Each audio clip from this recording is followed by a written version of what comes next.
Happy Fantasy Friday. It's time for book club. We are Lindsey, Kelly, and Katharine, and this is the Banter and Bookmarks podcast. We are three book besties diving into romantasy with unhinged theories and a bit of spice. heads up, this podcast contains spoilers. If you would like a spoiler-free introduction to the book, go back and listen to episode 1, our world-building episode for this series. But for now, we will be covering all things Quicksilver, and it will absolutely be full of spoilers. So pour yourself a drink, come escape reality with us, and let's talk about books. This week, we are going to be going over chapters 20 through 24. So let's get into those summaries. Lindsey, want to start us off with chapter 20? Absolutely. Chapter 20, Amontreus. Through a shadow gate, Kingfisher brings Saeris, Carrion, and Renfis to a war camp at the border of Childish and Saeris. Saeris sees Amontreus for the first time, which is the fortress of the enemy. They head off to the armory for some training practice. Renfis kicks the asses of both Carrion and Saeris, although they each try their damnedest to hold their own against him. Fisher comes and takes Saeris to his tent. It's bigger on the inside. TARDIS, anyone? And they share a meal together. Suddenly, they're making out again. Like, major making out with growling. But of course, Fisher gets freaked out and leaves the tent. Saeris leaves after him, and they go into the war tent where the generals have been gathered.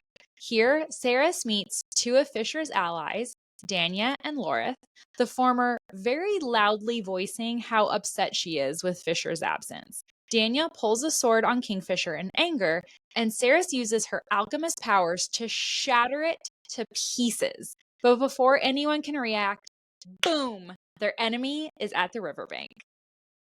Chapter 21, Icebreaker. Carrion and Saeris obviously don't listen when they are told to stay in the tent and go out to watch the action. They see a horde of enemy vampires on the other side of the river and massive males with sledgehammers trying to break the ice so the vamps aren't able to cross. Renfis and Fisher both step in and use magic to help, stopping the vampires in their tracks. Saeris sees Malcolm for the very first time as he calls out to Kingfisher to come and join him. Chapter 22, The Itch. Kingfisher comes to get Saeris and whisks her away through one of his shadow gates. Fisher tells Saeris more about what Malcolm is, vampirism, and the curse on Fae. Saeris guesses correctly, though Kingfisher is tight-lipped about it, that he was with Malcolm in the years he was missing. She accuses him of keeping people at arm's length for a reason so that no one can see who he really is. Saeris then accuses Fisher of wanting to bite her, and they tear each other's clothes off. 9 pages of glorious fucking later. It wasn't just an orgasm, it was an awakening. And just as Saeris is about to finish, something strange happens. His wolf tattoo on his chest starts to come to life and flows from his skin onto hers. Afterwards, extremely unceremoniously, Fisher puts his clothes on, leaves through a shadow gate, and tells Saeris to stay there until morning. Not that it softens the blow, but adorable Asher is there to tend to Saeris as she shuts the door on him. Chapter 23, Ticking Clock. Motherfucker. Amen. Saeris waits for Kingfisher in the morning, but he does not appear. Just one of his gates. He's waiting for her on the other side, but walks away as soon as she goes through it. She questions him about why she now has a tattoo, and he brushes her off. Fisher tries to take her to the camp healer to take some sort of contraceptive, and Saeris tells him that she has been cleansed when she was 14. Heartbreaking. Mm-hmm. Despite that this is normal for humans in her circumstances, Kingfisher is absolutely horrified. He tells her to go back to the forge and get to work. Instead, the Quicksilver calls Saeris to a cave farther up the mountain. Carrion is waiting for her there, and in conversation, he tells her that he knew all about the Fae growing up, that his grandmother had books about them and told him stories. Saeris continues to work her experiments with the Quicksilver, but has to admit to Kingfisher that she had no luck all day. Chapter 24, Lupo Paralia. Back at the war tent, Renfis shows Saeris that there are 563 pieces of Danya's sword embedded in the wall. He also tells Saeris about the Lupo Paralia, Kingfisher's 8th wolves. After Danya acts like a bitch to Saeris, she starts to think about the metal she has controlled in the past, realizing that it was the Quicksilver she was controlling all along. Renfis tells the group that they are basically fucked, that they have 1 year to win the war, or Malcolm wins. Feeling stressed about all the news, Saeris goes to the tavern and has a drink with Lorith. Their conversation is literally the best, and he tells her a few gems that Kingfisher cannot lie, and that talking about biting your sex partners is a bit taboo. He also tells her that he was a traveling singer once, and that he is one of Kingfisher's Lupo Paralia, and that he would give anything to continue to serve at his side. I can't wait to talk about this set of chapters. I know. So fun. So good. Let's do it. There's so much here. Like, I feel like we're going to have a really, really, really long conversation I know. tonight. Get ready. Okay. So the first chapter that we're talking about is Amentraeth.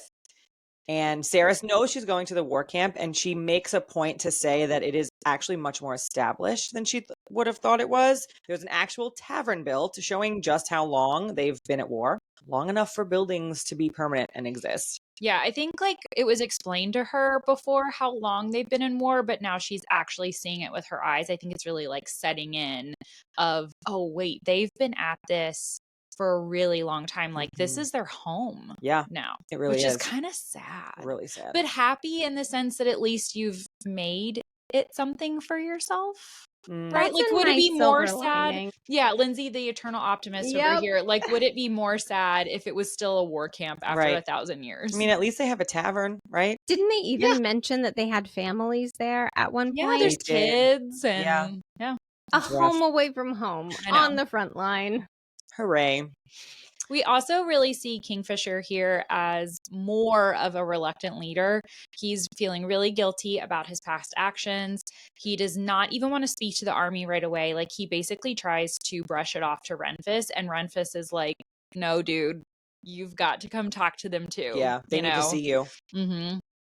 And again, more kind of description of everything. So, quote, the land on the other side of the river was a blackened, charred wasteland. No snow covered the ground there. Pillars of smoke rose up to meet a grim, foreboding sky clad in a mantle of iron gray clouds. There were no trees, no greenery, only the black dirt and the smoke, and in the distance the jagged outline of a black and terrible fortress situated on top of a looming hill. Which is interesting because we just saw through Saeris' eyes this kind of home that the war has made for them, and yet on the other side of the river the war has not made a home at all. It is just a wasteland, right? It's really sad. We also learned that the word Amentraeth means hell's teeth. I just got that was a vampire reference. Totally. Oh my god, I just now got that that's a vampire reference. That's so obvious, but to me it was just hell. But when you said it out loud, I was like, wait, how did I not catch that? Vamps. I didn't catch it in the first read. Yeah. This is why these discussions are so fun, because of those random things like that. So I just got that. Is there something with sleeping giant and hell's teeth? Because the mountain meaning sleeping giants, Amentraeth. Because this is literal. This is literal. I'm curious. Wonder if there's going to be something there. I'm telling you, it's going to wake up and be the rock monsters from Frozen. I'm really not upset about that if that happens. I know. I hope they sing. I hope they sing too. I don't think they're gonna sing. There's a hey, Lorith sings. Lorith is our only singer. Yeah, I would be okay with him singing. To you at night. Yes. There's another quote about Hell's Teeth. It says, its walls are sheer, made of obsidian, there's that word again, slick as glass, Kingfisher said, built from the bones of demons. The peaks and spires are as sharp as a razor's edge. This mention of obsidian is definitely a callback to Captain Heron's mad rantings back in Zilvarin. And we see the word obsidian and the material of obsidian come back again later. Which again, that just kind of occurred to me. So it's built from the bones of demons, but it's sheer, slick as glass obsidian. So their bones are obsidian, slick as glass obsidian. I got the impression that the structure itself was made of bones. On the cliff, which is made of obsidian. In my brain, that's how I like crafted it, because when we see later in the book when he talks about obsidian again, it seems like it's almost like, is this whole place just made of obsidian and that's where we're going to build on? Maybe. Or maybe That's the kind of how I obsidian pictured it, as this like coming, like it's literally just this giant, yes, like labyrinth, super tall, unscalable, although obviously they do scale them, but like just slick, and it's nothing else. You know what I mean? Yeah. Like just stark wasteland, and then this ginormous, slick black building that just up. is so imposing. Yes, imposing is a good word for just it, like, for sure. Holy crap. Yeah, you want it to make you feel like you're gonna tinkle a little bit. It scares you that much. Scares you. Scares a little you. tinkle. A little tinkle. So they go to the armory and start practice fighting. We do get a little bit of world building here in between scenes of Renfis basically kicking everyone's ass, and kind of tells them a little bit more about the area that they're in. And it is interesting because we learn about other fae and other courts, which I want to say this is the first mention of there being other courts and other kingdoms, right? I think so. I think no, Avelia is the winter court.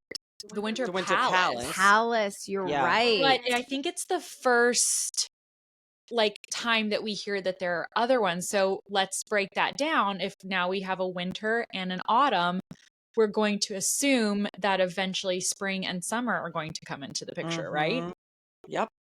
But it's interesting they don't place as much importance on the courts as I've seen in other fantasy books. Right now, it's more of the war itself, and way less of the actual courts and the politics and the intrigues. But it does make you wonder too, is the war and the battle that we're currently in, is it only with winter? We have not yet heard of other courts or other kingdoms being involved, taking part in it, which you'd think that they would be, right? You'd think that the stilling of the Quicksilver pools would be a worldwide problem, right? Not just a winter fae problem. Because we've got Galeria, we've got, is it Lesia? Something like that. Yeah. Lesia, so we've got two other regions that are very quiet right now and not really contributing to it. And maybe there are people in the army that are helping fight him. We just haven't met those characters yet. Because if you think about it, Saeris really doesn't meet a lot of people. That's true. At war camp. Like she kind of only interacts with the few people. Yeah, with the Proelia and Carrion. Like she doesn't really interact with anybody else. So maybe there are some around and we just haven't seen them yet. But I think will be an interesting look going into Brimstone. But then the question also becomes, is there even a war anymore? Like, right. Let's table that, because that is a big question that I have for later, is what our big bad is. Right. Because if Malcolm's gone and she's the table it, write that down. But let's start all listeners let's start noodling on that, so by the time we get there we have thoughts ready. I'm moving my stack of pretzels off my notebook so I can take what if, as you pointed out, Lindsey, in last episode, what if Saeris becomes our morally gray bad? That's why I'm thinking, you guys, we need to noodle. Please noodle it and get back to us. I'm writing it too. I don't know. I get such for the idea of a female morally gray. I'm liking it. I like it too. I'm liking it. And then, of course, we hear from our favorite Carrion. He says, I love him. Have I said that before? A couple of times. Never. But never enough. Carrion says, it's almost your turn. My ass can't take much more of this. Saeris responds with, I bet that's the first time you've said those words, I called. He stuck his tongue out like a petulant child. I'm more of a giver than a receiver, actually. So Carrion and Saeris. So Carrion.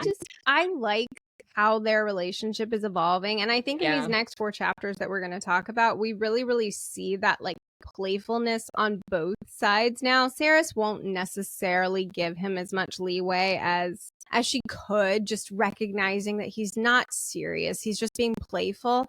But I just love that Carrion's like, I'm just going to evolve our relationship. I like hanging out with you. I like teasing you, and I'm just going to go with it. And I just love that.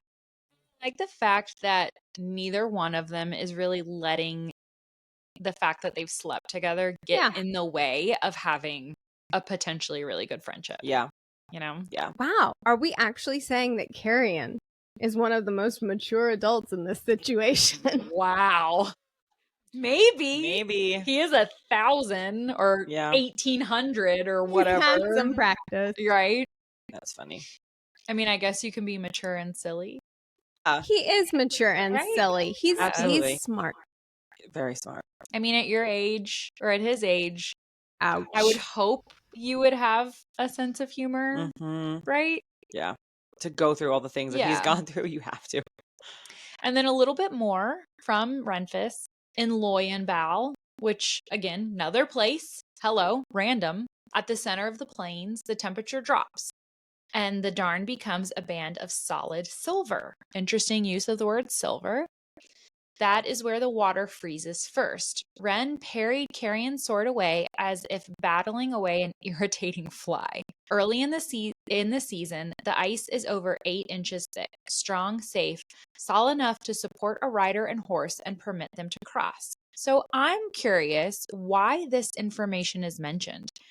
Do we think that this type of detail, is this going to become important in the future? I feel like it has to, because if the Darn is the only thing that's keeping them safe, right? The vampires could not cross. They couldn't go through the river.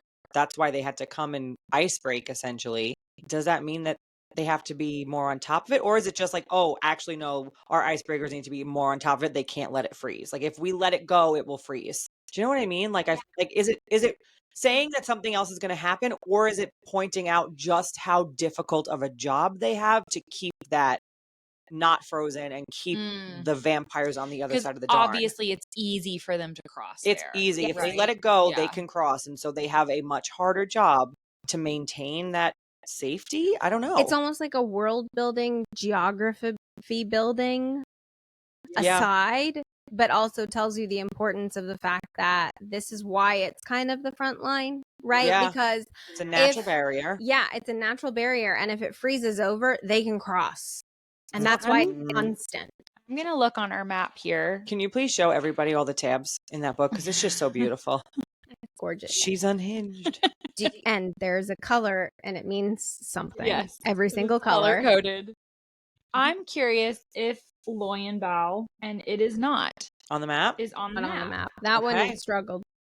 And the reason I wonder about that is because we really don't have an idea of how far away all of this is from each other. Like, is Loyenbal 100 miles? Is it 1,000 miles? Is it 10 miles? That's a good point. We don't know. So I guess my thought as I'm saying that is like, how far is this war effort stretch on? Like, again, kind of going back to what we were talking about before with the different courts being mentioned and them being a part of this war. Like, is that in a whole nother court and there's a war being fought up there too? Like, we really don't know. We don't know.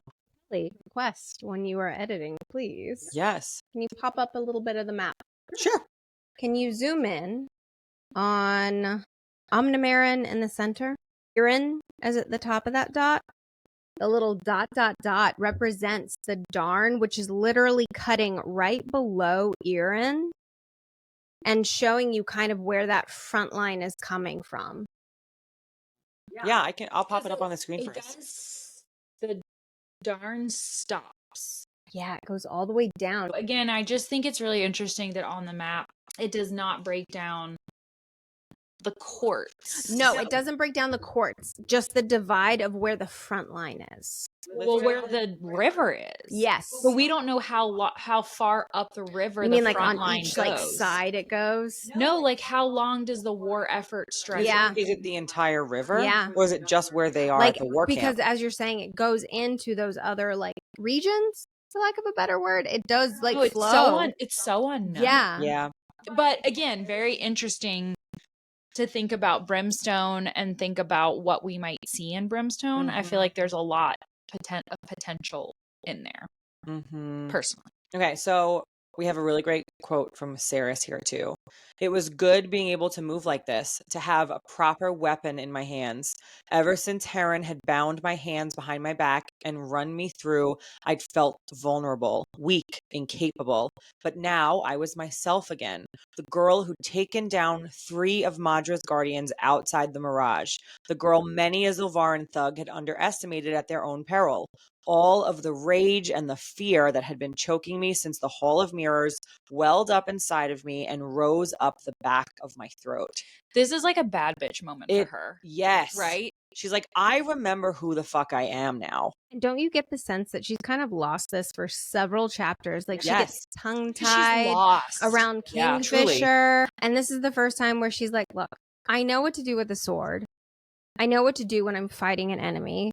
Yep. Let me just get back to basics. Yep. Get your confidence back and remember who the fuck you are. Yeah. Love it. And I love it that she finds that in herself. She doesn't find it through Kingfisher. She doesn't find it through any of the males or even female friendships in the book. She really finds that moment in herself, truly. And I love that for her. It makes her strong. It makes me like her more because she's not a perfect character. No, I don't think any of the characters, maybe besides Archer, are perfect. And maybe Carrion. Maybe. It's all right. Maybe Carrion. Perfectly. I mean, I'm like thinking in my head, I'm like, okay, but Carrion is perfect. Very close.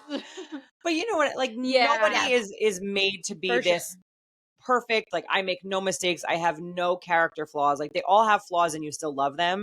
And for me, in the beginning, I liked Saeris. I didn't love Saeris. And I think around now is when I really started to be like, I really love you. You know who you are. You've been through a lot of shit and you have come through it and you're working through it. And at the heart of it, you're a bad bitch. Yeah. And it's funny because as you're realizing that, guess who else is realizing that? Kingfisher. Kingfisher. That's Like, true these too. are those moments where Kingfisher So is I'm Kingfisher. Oh. Yes. You're finally getting there. Stupid human. That's true though. Kingfisher is. Yeah. Yeah. I love that. I do love that. And then Kingfisher takes Saeris to his tent.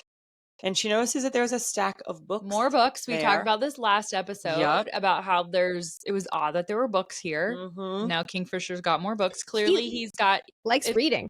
He's likes researching something. He likes Banter and Bookmarks. He follows us. Do you think there's a bunch of romantasy books in there? Other realms. Other authors. I bet they have maps. They do. And I bet he likes dragons. I'm just saying. No, he killed No, her. he kills the dragons. Books about dragons though. Like, so he has a meal ready for her. So cute. And they eat together. So I actually had a really funny moment here when I was reading this because the quote is, "Let's eat and try not to draw blood this time, shall we, please?" And then Saeris thinks, there was that word again. So on my first read, like, you read too much fantasy when I thought the word that she was shocked to hear again was blood. No, sweetie. And it was please. Please. But I seriously had to go back and read it because I thought she was shocked about there being blood and it was like the biting and the whole thing. And then I was like, okay, girl, you read way too much fantasy. The word was just please. She was shocked that he was being polite. Yeah, and because he wasn't using the oath against her. Yeah, but it was a really ha-ha moment. That's for really funny. Me personally, that no one else probably had just my reading of it at that time. Please and thank you can take you a long way. Yep. We also do get more about the tattoos and the runes that she sees. Sarah says, I can make out the tattoos on the back of his hands now all too well. Both of them were Fey runes. The intricate interlocking lines of them shifted and moved across the surface of his skin, the pattern changing and evolving even as I watched.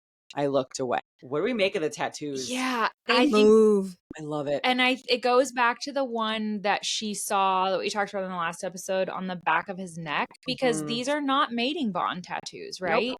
These are he does not get his mating bond tattoos until he accepts her later, right? Basically, once they until they mate. Yes. Until they mate. So So accept it. are these runes self-inflicted? Are they? I want to have this discussion because I think something that I'm still not clear of, and I think it'll be fun for us to noodle, is how do they get these different rune tattoos? Is it gods given?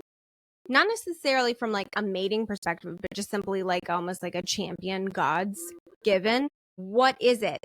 And because we're going to talk about the tattoos that she gets, and then she gets some more, and the order of them and why she's getting them, and I want us to talk about this more when we get so there. how are you thinking then? Just these, not any of the other ones, but what is your thought currently with just this set of tattoos? Are they ink like how we do them, or are they given by magic? The way I read it was they were just like moving tattoos on his body. I didn't know they had any symbolism behind them. I didn't know it was almost like you earn them. Yes. Oh, that's honestly, fun. yes, like a Maui. Yeah. But now, like hindsight, I think it's more like a Maui type of thing. But as of now, I was like, okay, cool. He's got ink tattoos that move around his body and change shapes. Because I don't know if this set of tattoos specifically, I had in my mind that they were anything special. I think the fact that they moved for me just because they were magic. But you know what I mean? Like, it wasn't that they were sent by the gods. It wasn't that there was any other meaning to them. Agreed I think they were like not yet traditionally given tattoos, but they just so happened to be magic, and so they were cooler. I agree. I think the runes mean something, but I think that he chose the meaning. It's like how, I put this on my body because it means this to me. And so he chose it, almost like with his Lupo Paralia or whatever it is, right? Yeah. You get tattoos for your life. And later in these chapters, which we're going to talk about in this episode, I got that changed for me. Oh, fun. Okay. Oh. Yes. Okay. That'd be interesting. So that's why I'm like, I want to talk about it later in this episode, but then when the mating tattoos happen, I still want to revisit this topic. I have things to say about the mating. Yeah, and I think the mating tattoos are obviously different. So, again, some big stuff here in these conversations. Quote, the blood curse. One he'd spoken of before back in the halls of Winter Palace. He'd said the sharp canines the Fae still possessed were a remnant of that curse. Were their children born with them, though? Or had Kingfisher been alive then? Had he suffered under the curse and then been freed from it? Every Fae I'd seen had elongated teeth, so I doubted that that was the case. It was more likely that they were part of their genetics now. And this is really her musing because we do get the answer to this later in these next couple of chapters. Like almost all of those questions are addressed. It also, I think, is funny too, because before we did not understand why talking about your teeth was taboo. And I think this answers that question. Like, they don't want to talk about their teeth. It's a bad past. Because it's a bad past. Right. Yeah, exactly. It's a taboo subject. They don't really want to talk about the blood curse or discuss the blood curse, but this is obviously the reason why now, right? So we also start to get some hints into how their relationship is going to progress. I think if you are someone who reads a lot of fantasy and you like the fated mate trope, or you've read it a lot, your little spidey senses may have been tingling here, because they were for me. Like, wait a minute, are they mates? Like, what's the deal with this? Because, so we have a quote from her. She says, he regarded me, hair curling into his face, half obscuring his eyes. A rush of something hot and not entirely unpleasant burned right behind my breastbone. It wasn't just how he looked. There was something else there too. Something that made my body come alive. His scent and the way I knew that he'd entered a room before I saw him, and that melancholy tug at the root of my soul whenever he wasn't in a room. Mating bond, mating bond, mating bond, mating bond. Bond. Although, the pull. I will say that when my husband and I started dating, not saying that we have... You had a mating bond moment? I don't have any tattoos, which proves he does, according to fantasy rules, that I don't have. He does. But is your mating bond to Detroit Tigers? It's that really does symbolize love. It is special to him. Hey, but it's just funny. We're gonna take you to Romanticycon. We'll get you that mating bond tattoo. But my husband and I, like when we first started dating, like we worked together, and we used to make jokes that like we could like sense each other. Like when one of us, like if I was in a room and he walked into it, like I felt like I knew he had That's come actually in. really cute. Like, and I'm not even kidding. Like, and we would always kind of make a joke about it. Like, oh, I know where you are. I know, like, I can feel you. Or it was Yeah. almost like you could feel that person's eyes Yeah. on you, and like your attention immediately goes Like to how they him. describe it. I could feel it on the back of my neck. Something Yeah, like like I pricking. think there's something with attraction. Obviously, we know a mating bond eventually comes into place, but I think there's something with an attraction and like having that person in your thoughts and in your brain. And so your eye automatically searches for them, automatically goes for them. Like there is something there about attraction for sure. I think so. But it still sure does sound like a mating bond to me. It absolutely does. This is the first time that you start to see it. Yes. And we know, though, do we know at this point that the mating bond even exists? No. We don't know. We don't know yet, right? Until it happens, we don't know. There's We no do. other. I mean, we know. We know. So then this is really like we don't know at this point in the book that mating bonds exist, but man, that sure does sound like one to me. Absolutely. Absolutely. I love that she yells at him. She yells at him and tells him that she wants to help, and they end up making out. Of course. As you As do. you do. Coming in. I mean, As you do. as you do. I mean, I would also just make out with Kingfisher if he was there, but But then he walks away. he's like, bye. Can he not? Do you feel like he can't protect himself? Absolutely. Yes. And that's why he's like removing himself from Yes. the situation. Because Agreed. he's got those. Yep. We'll find out later, but we know that he wants to use those teeth. So then, very important. I love this scene. Scenes So funny. here, right? So, well, one of my favorite moments next Yes. is Saeris leaves the tent after Kingfisher has left, and she runs into Renfis, and he is so nice and checks up on her, and So nice. he's so nice to her, and he's like, are you okay? And she's like, oh yeah, I'm fine.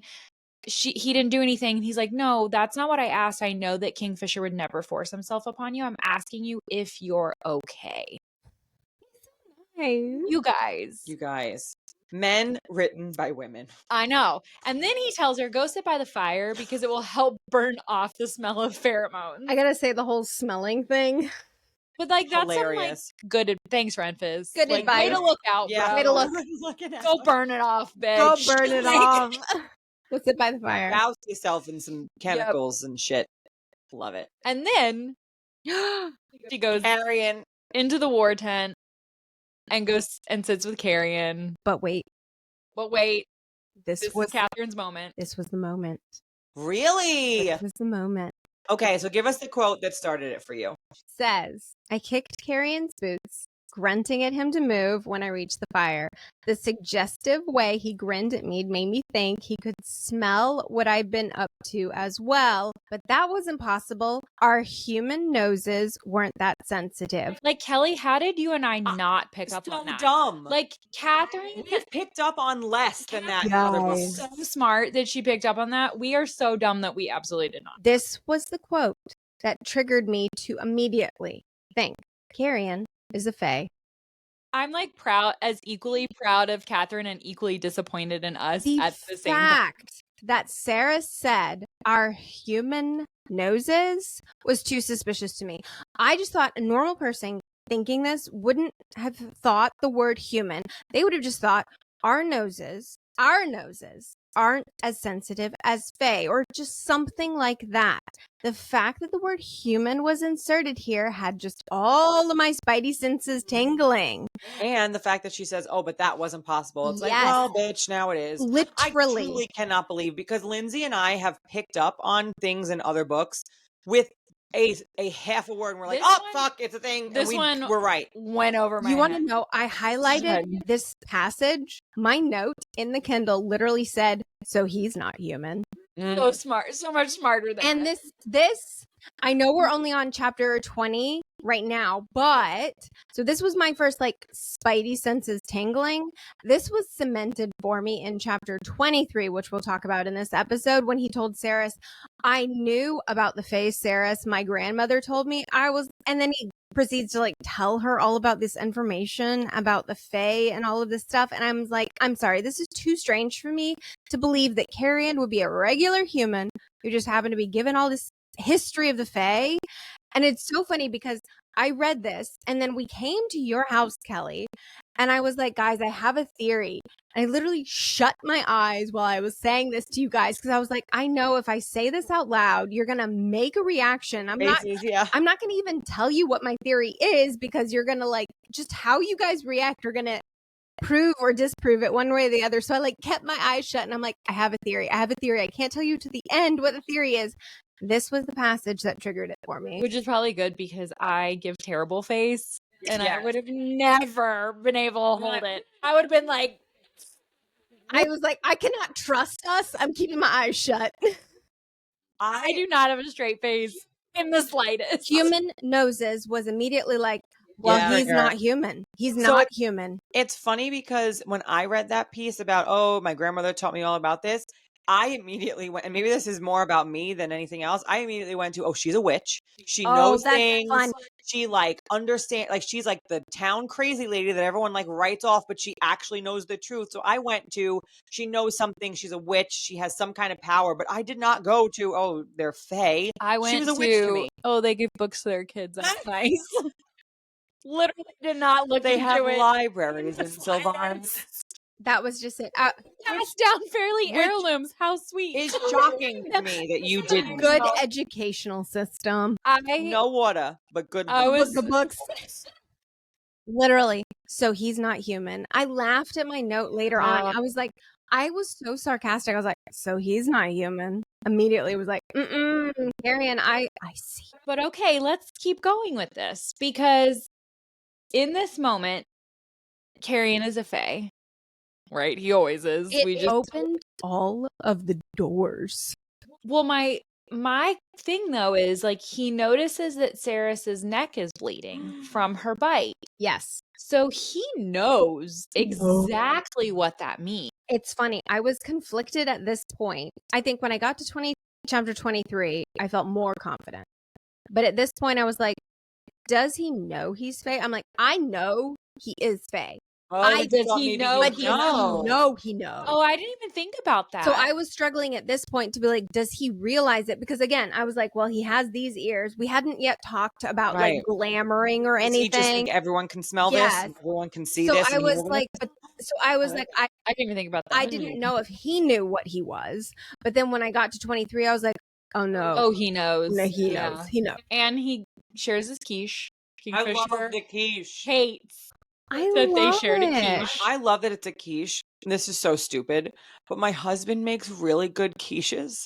And so in this scene, I was like, it's a love quiche. It's a love quiche. But it wasn't. Kingfisher says, no love quiche. Shut that love quiche shit for down. You. Don't eat food from him. Wait, and what did he call it? Cake. Yeah. Cake. Oh, and it's not cake. It's a quiche. Yeah. That was funny. But it was cute because, again, this is their relationship evolving. And I loved how you picked up, Lindsey, on the fact that, like, it's not sexual between them anymore. No. They've evolved to this just really good friend relationship. But Kingfisher, he doesn't not about it. He's not about it. But the best part is that Carrion might be the future king. And then she's just best friends with a future king. Yeah, but she's the queen. Has to just deal with it. And then she's also a queen. And then Kingfisher's like, you fuckers, I just don't like this at all. No one will say, though, too, going back to what you said about, it wasn't sexual with them anymore. Weirdly, I don't think it was ever sexual with them outside of sex. I know it's a very strange sentence to say. No, I know you. But I feel like they both knew, hey, you're an attractive person. I'm an attractive person. Yeah. We need to have this outlet and like let's do it, and in the moment it's great, and then okay, bye. But it's not like a lingering feeling and there's a sexual tension. It was like, this is a human, but not, I guess not human, this is like a human thing. We just use each other and be over with it. They didn't, like, I don't see them as having to get over an attraction. Yes, because they never made it a thing. And I love the fact that they never made it a thing and they would literally just joke about it. Yeah.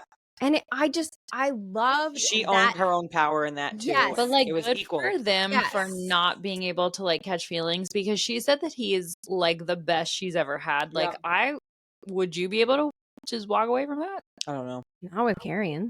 That's what I'm saying. She walked away. I judged her at this point. I'm like, I'm sorry. I'm Team Carrion. She's okay. You can have Kingfisher. She's a very pessimistic, like, she needs his broodiness. character. Mm-hmm. And I feel like she almost does things to herself. Self-sabotaging. Yeah. And like, and she can't show that she cares too much. Like, she has to be hard. And not that she has to be hard, but she is hard. She's hardened by the world. And she's like, nothing else is going to work out. I don't need to worry about this because who knows how long I'm going to live. I just know that I need to have sex and this is great and I'm going to move on. And she's very pragmatic. Yes, pragmatic's a good word. And then Kingfisher starts to open up this different feelings for her. And she's like, oh shit, I have actual emotions that aren't rage and vengeance and loyalty to my family and taking care of my family. Like, there's more there. Okay. I agree with you. Hey, thanks. Okay, thanks. Bye. So super important moment here, right? With Danya in the tent. Mm-hmm. So Danya is pissed at Kingfisher, which Danya is awful. I hate her. Bitch. Carrion loves her. Awful. Gets his dick hard. Carrion kind of gets his dick hard over everything. He got his dick hard. That line is great when it comes in later. 3 water sprites. And moss. We do see some really important moments that are talked about here, but not super in depth. Obviously, we know that there's a lot more meaning to them. So Kingfisher says, I wish I could tell you why I had to go, but I can't. All I can say is I had no other choice. And Daniel's response is, it was Belicon, wasn't it? He forced you to go. I understand why we had to torch the city, but... And then Kingfisher interrupts her and says, I can't tell you. I wish I could, but I can't. I returned as soon as I could. Believe me. Okay, question to both of you. When you were reading this, knowing what we know later, and about the reason why he can't tell them, I mean, how much, like, hint, hint, nudge, nudge? I feel like them being Fae, their immediate thought to him saying, I can't tell you, believe me, should have been, he's oath-bound against something. Like, the fact that they were still giving him shit. Or maybe I was her. upset. Yes. I'm upset that they didn't realize his struggle, realize the struggle of somebody, you know, he is oath-bound. We, as the reader, I recognize we have not yet gotten to that concept yet. We will in this episode, but I believed him. But Faye should have known better, and Danya should have known better. But I kind of think she did. That she knew? But then Like, she I just think doubles that- down? Well, no, I think like in this moment it happens and she realizes that, but then the sword thing happens so quickly that we just don't have time to react to it. We want to go, okay, well, then Right? keep going. Let's talk about that sword thing. Yeah. So she says, so Sarah says, I watched it happen, the pain on her face and the point of her sword aimed at Fisher's throat, the way his shoulders sagged as if he'd made peace with whatever came next and was ready for it. I had no intention of standing, my hand raised of its own accord. The shout of panic tore out of my mouth without doing my part. Stop. Danya's body rocked sideways. She slammed into the table, her hip colliding with the wood. But that wasn't what drew 20 pairs of stunned eyes toward me. It was her sword, splintering into 1,000 shards, and the quivering steel needles shooting through the air and hitting the wall above Ren's head so hard that they drove an inch into the pitted stonework. Wow. That was huge. But that happens so fast. Like, Yeah. it's so much longer for us to read it and read the description. But in reality, the action of like, Stop. Yeah, like it's got to happen so fast that Danya probably did realize it. But Saeris, give you not that. being Fae, did not realize it and therefore like shattered it before Danya could even react to what Fisher had just told her. I give you Danya in the moment. I do not give you Danya the rest of the book. Oh, she's yeah. an asshole. And I don't, and For I sure. give Saeris absolutely. She doesn't even know the concept yet. Yeah. We talk, like I said, we talk about it later where she actually learns it. I think it's chapter 24 where she learns of the concept. I completely forgive Saeris for not knowing about Right. the concept. Yeah. Danya and the rest of the Fae, there should be no shits given to Fisher in this moment. Right. Based on his reaction, you can see he's viscerally reacting the fact that he cannot tell them Yes. why. And you know him. Better. Right. And that's my thing. Like he's been gone for 110 years. You know him well enough that wouldn't you think that you had come to peace with the fact that it wasn't his choice to leave? Exactly. What if she's a traitor? Do we think there's a That chance would be that anyone better explanation. I'll be honest, I've had that thought. Yeah. With there has been absolutely zero backstabbing in Yes. book 1, which leaves a lot of room for backstabbing in books 2 through 5. Who's it gonna be? Can I make just a gut reaction to that statement? Yeah. She's not clever enough.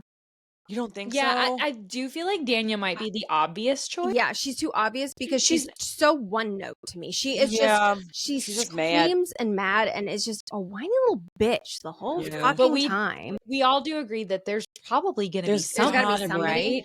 And I feel like Danya's not a big enough character to make it, oh my God. Like Danya's a big part of I know it would the break your heart. story. No, don't. What? I know it would break your heart. Not Renfis or Loris. I mean, okay, let's look at it. Like Danya is not a big enough character in Saeris's mind. Right. But she Yes. is a big enough character in Kingfisher's life. She's part of the Lupo Proelia, right? So as Saeris and Kingfisher get close, there's a very small pool of characters to choose from that would backstab. Yeah.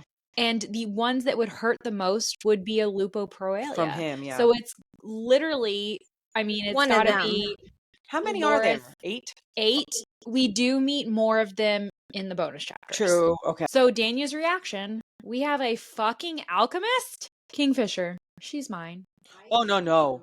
He growls. She's mine. Yes. swoon. I right? was literally, that one got me.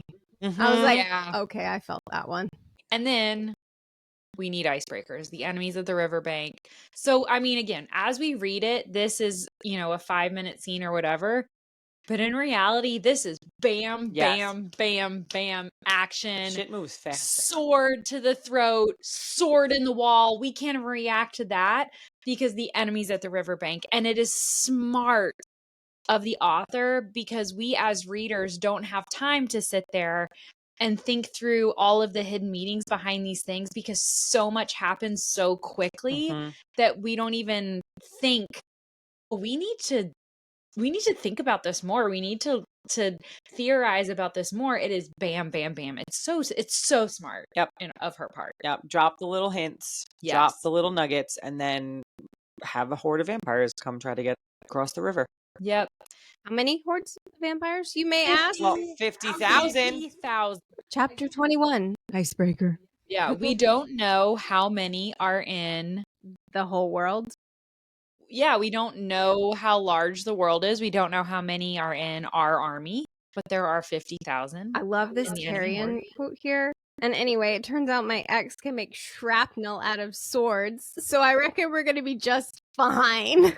Always the funny guy. The fact that he calls her his ex cracked me up because I'm like, she must be so She fucking literally annoyed. says, She's like, "You're not my ex." I'm like, Yep.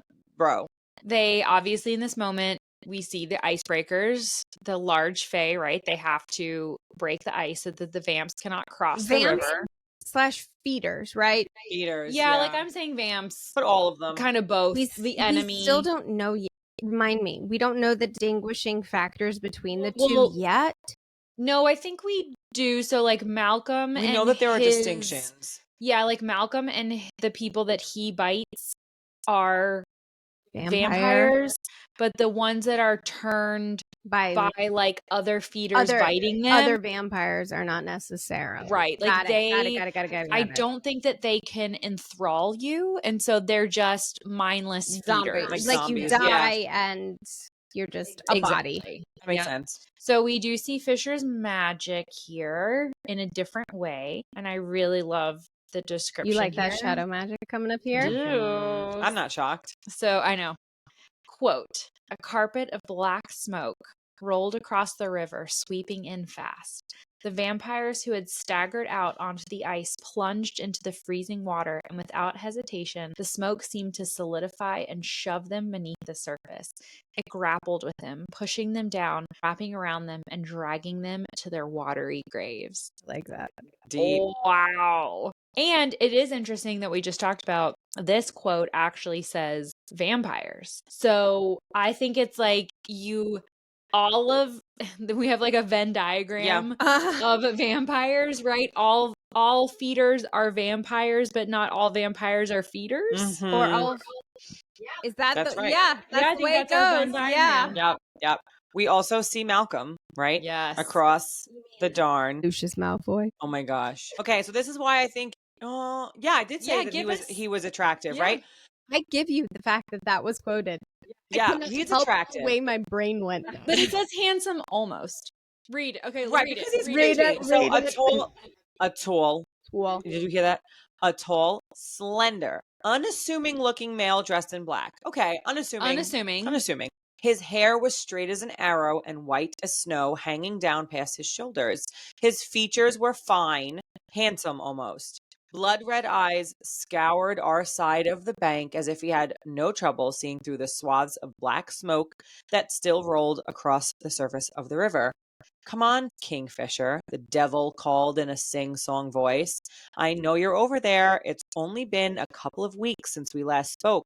But what can I say? I miss you. almost Attractive. That's why he's Yeah. Lucius Malfoy, and honestly, just because simply the actor would be banned. Yeah, I mean, he would fit. Jason Let me Wright. actually finish that quote Yeah, too, because finish there's a little bit this more. thought.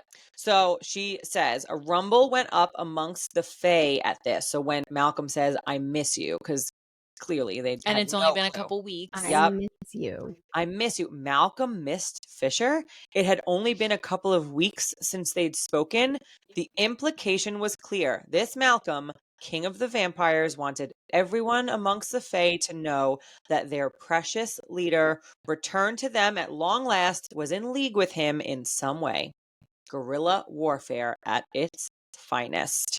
We talked about this in a previous episode, right? Where we made the connection that Fisher literally came from the maze to the Direct. Quicksilver in Avelia. I personally, when I was reading this at this juncture, did not realize that. But that makes this quote that much more impactful from him, because Malcolm's actually speaking the truth here when he says, you were with me just a couple of weeks ago. Okay, so I have a couple of thoughts rolling around in my head right now. Yep. Think your thoughts out loud. Number one, Kingfisher wanted 15,000 relics. Does that mean that we assume that there are 15,000 members of the army? Because At least. Or previously- nobles that have some kind of trinket enough to make into a relic. Well, I think not even nobles. I think my initial read was that he wanted them for the people of Kalish. Yeah. But now that I'm thinking about it, like the 50,000 vampires, do we have 15,000 members of the army and therefore like it's that unbalanced in the battle? Or is that 15,000 the people of Kalish that he wants to keep his people safe? My other thought, as you read that out loud, is how much time do we know at this point how many days they've been in camp? A few weeks, essentially. I think you're right. I think it was a few weeks. That they've been at war camp? No. That's what I'm saying. Start to finish has been a few weeks. No, I'm saying how long have they been But that at Saeris camp? has been at camp with them? Yes. Oh. like And I have a point a to week it. at most. We know it's been at least 5 days because she's injured by the Kalish feeder attack and he binds her to the bed for 5 days. Because they go through the door. So Yep. have we slept since then she came in? Is this day 5 is what I'm asking. And the reason I ask this, Specifically day I 5 don't- versus like a day or 4. day 6, like I don't think day 5 or day 6 matters, but my point being, Malcolm appears and Saeris is saying like this is guerrilla warfare at its finest, right? He's trying to pit them up against each other. He's saying it's been a couple weeks and people are like, oh, he was with Malcolm, he was with him. So at this point, it's been at least 5 days, we know, because of her being bound in bed for 5 days. Yeah. So it's been enough time that it's gone around camp that Kingfisher has returned. Yes. Right? Totally. Like, there's not a surprise. No. But he's like, back. no one's like, oh my God, Kingfisher. Like, it's gone around. And it's been enough time because I'm thinking about like the gossip mill of this war camp. Yeah. Think about it. She exploded that sword, and I think they had like a ton of their like generals and like higher ups in that like tent when she exploded the sword. So like news would have traveled fast that Kingfisher's here and also a human is here. Well, I don't think there would have been enough time since the sword. That was like 5 minutes just happened. ago. Yeah. I think it's more of the question of like if you've got your entire army on the banks and your number one big bad enemy is across being like, oh, I've missed you. And she's like, oh, it's guerrilla warfare. Like, it's not shocking to people that Kingfisher's back. It's shocking to people that he was with Malcolm. I agree with that.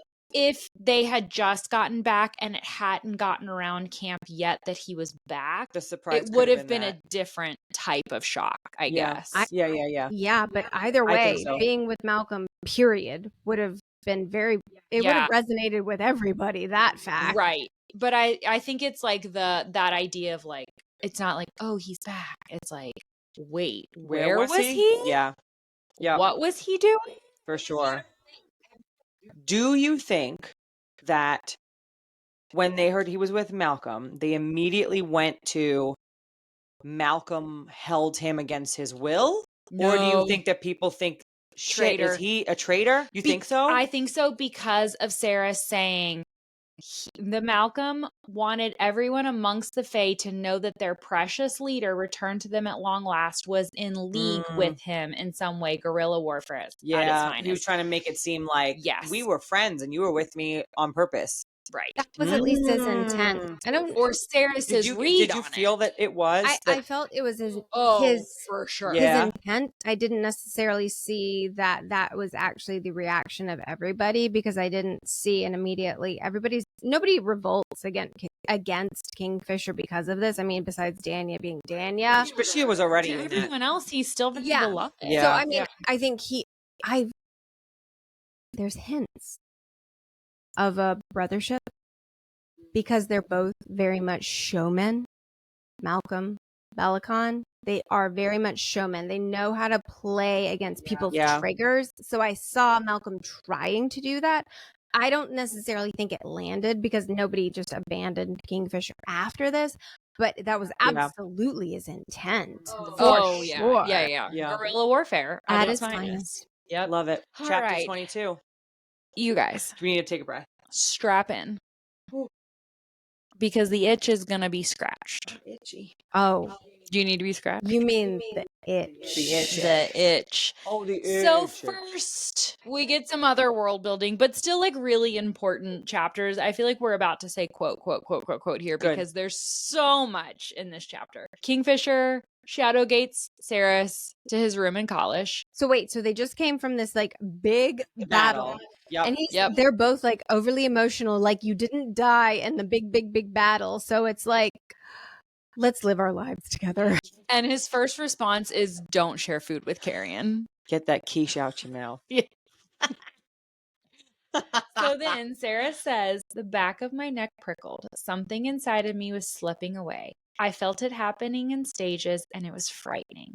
The wall between us, the barrier that existed to keep me safe, was lowering, coming apart a brick at a time. I could halt the wall's deconstruction, bring it back up again if I wanted. But I couldn't fucking breathe around him, and I knew what his hands felt like on my body now. For real. I craved more of him, even though he could be selfish and cruel, and even knowing that wanting him would more than likely be my downfall. She's finally done, in. right? She's in. We get more world building. So we have a sexy moment, but then we're like, let's talk about, we need to learn the world. Let's have a learning episode right here before we we'll go back into the sexy moments. So 9 pages I worth. just love it. Let's take a pause. I'd like to teach you something first, education-wise. Malcolm is a high fae vampire, the very first. We were cursed thousands of years ago, and the fae turned into something very much like Malcolm. When a cure was found, my great grandfather, just thinking of like a timeline in here, my great grandfather and most of the other Evalian fae took it. They were horrified by the monster they become and wanted to return to their old lives, but there were those who liked the dark magic the curse afforded them. They liked the power and the promise of immortality. And she goes on to say, aren't the fae already immortal? Fisher chuckled. Little Osha, we're not. Our lifespans are the subject of much research and conjecture. We outlive your kind by a long, long time, but we age. We eventually die. There were those like Malcolm who didn't want to age. They weren't content to make the most of the thousands of years they had already been granted. And I'm just like, as this is kind of just being put on her here, I'm just kind of starting in my head, or at least for you guys, I'm thinking, okay, fae versus vampire. Okay, what does that distinctually mean? And because I was like, there's got to be some difference between these feeders, right? And like these vampires. And so in my head, I'm kind of almost like thinking of like a biology lesson of, okay, what's the difference between the two? And I think I want to know if you guys thought it now, but I didn't realize that like vampires are those people that are cursed. Like some curse happened. And who cursed them? Yes. Who did it? Why did they do it? As some kind of like punishment, they mention. But the vampires are cursed. The cure comes about. We don't know what the cure was, and nobody writes shit down. Well, no, we know that it came from the witches. Oh, yes. We know a cure came, but they didn't write shit down, so we don't know what the cure was. Was it a potion? Was it exactly. a spell? Yeah. And so we know that the only way to cure that kind of cursed vampire is this cure. But those then bitten by vampire, and it seems like it's basically like Malcolm and maybe his like just under him kind of vampires, they can make you a vampire, but it seems like everybody else gets knocked into like the feeder camp. The feeder camp. And so I'm kind of like, here I'm kind of thinking, oh, so this is how like a vampire comes about. This is how like a feeder comes about. That's at least what's coming in my head right now, because I was kind of confused as this kind of distinction between the two. Well, so keep going, because I think it's a little bit explained. So like the rest of the quote is, but we age, eventually die. There are those like Malcolm who didn't want to age. So potentially that was why they were cursed, right? They weren't content to make the most of the thousands of years they were already granted. So they took what was supposed to be a punishment and embraced it with open arms. Malcolm is the strongest of them, their king. Of all the fae who chose to remain vampires, he alone is strong enough to fully turn someone and assure they remain themselves. What makes them who they are, their personality and their character traits. When his princes bite and turn someone, that's what the word princes. Yeah. When his princes bite and turn someone, their victims die and return without their souls, nothing more than mindless, hungry shells. They obey their masters and they feed. And then Saeris feels there is a bottomless well of horror within Fisher's words. I couldn't even begin to imagine the terror of being fully drained by one of Malcolm's princes and knowing that I was doomed to come back as one of those things. Does that happen to humans too? I asked, already afraid of the answer. Where do you think most of your kind went? The vast majority of Malcolm's horde were once human. The fae who chose to cure themselves of their curse tried to protect the lesser fae and the humans who resided in this realm, but they were easier to target, more vulnerable. They had no magic to protect themselves. So much. Wow. We paused the sexy times for like an info dump, essentially. The biggest and, like, info dump. Scary big. Yeah. Scary. Like this world is so much more evil than you can imagine. And I think the foreshadowing that's in here, because clearly, I mean, Saeris is bitten by one of the princes. Mm-hmm. And so the assumption is that she is going to basically turn into a mindless. I think that's a good point. That you're, because she doesn't, and we know why. Well, we see the why at the end. Why? But you're right. But say it like because the only thing that's saving her is Saeris. So had Saeris not interfered, she would have become a mindless feeder. I don't even think I had made that connection. I just assumed like the princes were like strong enough themselves, you know? So I was like, maybe they're strong enough so you don't become a feeder. I don't think I made the assumption that Malcolm, it's him himself, because I even think the one that eventually turned Saeris was turned himself by Malcolm, right? He's not even himself an original cursed one. So it's probably only those original cursed ones, which have either at this point taken the cure or Malcolm has killed them all. So that he's just, you know, number one bad He's the sole guy. one. The question becomes, we all agree, it sounds like, that the only thing that saves Saeris from becoming mindless is Zareth. Yes. Right? I do think that there is going to be, given this quote and this chunk of information, we assume there's some massive foreshadowing about what happens if Malcolm doesn't bite you. Right. And then Zareth comes in and he flips that foreshadowing over on its head. But I think in this moment, we really have to dig into, well, then where does that leave Saeris? Like, Saeris, when she's bitten, will become bound to Teladius, but is not mindless, but has been bitten by a prince. Right. So does she now become a league of her own? Is she the first? Only because of Zareth's Right. touch? I I think think so. it's only because Right. of Zareth, because he basically says, I'm taking you out of your own timeline. I'm taking you out of fate's control and saying you're on your own from here on out. So I think that would even break the ties that Teledia would have had over her. I think that breaks those So you don't think ties. she's going to be bound No, to Teladius? because I think he's if a god says we can't touch you, why would a rando second league vampire be able to control you? Like, I think she, as he said, you're something that has never been made before, and I think that's key. Yeah, I didn't think about that. That's a really good point. I feel like maybe she is going to be the first of her kind, and like, sorry, The first of her name. chaos, and the first of her name. Well, we know that she's the first half fae, half vampire, which kind of doesn't make sense because aren't they all half fae, half vampire? Because they were all fae and turned into Lindsey, vampires. But stop being so logical. whatever. Oh yeah, I yeah. don't disagree with you though. I don't disagree. Well, they with were they were fae, and they were turned into vampires, but they went back. But she's like truly half in each. Yeah, she was form. not born neither, and is That's both. true. That is Born. the distinction.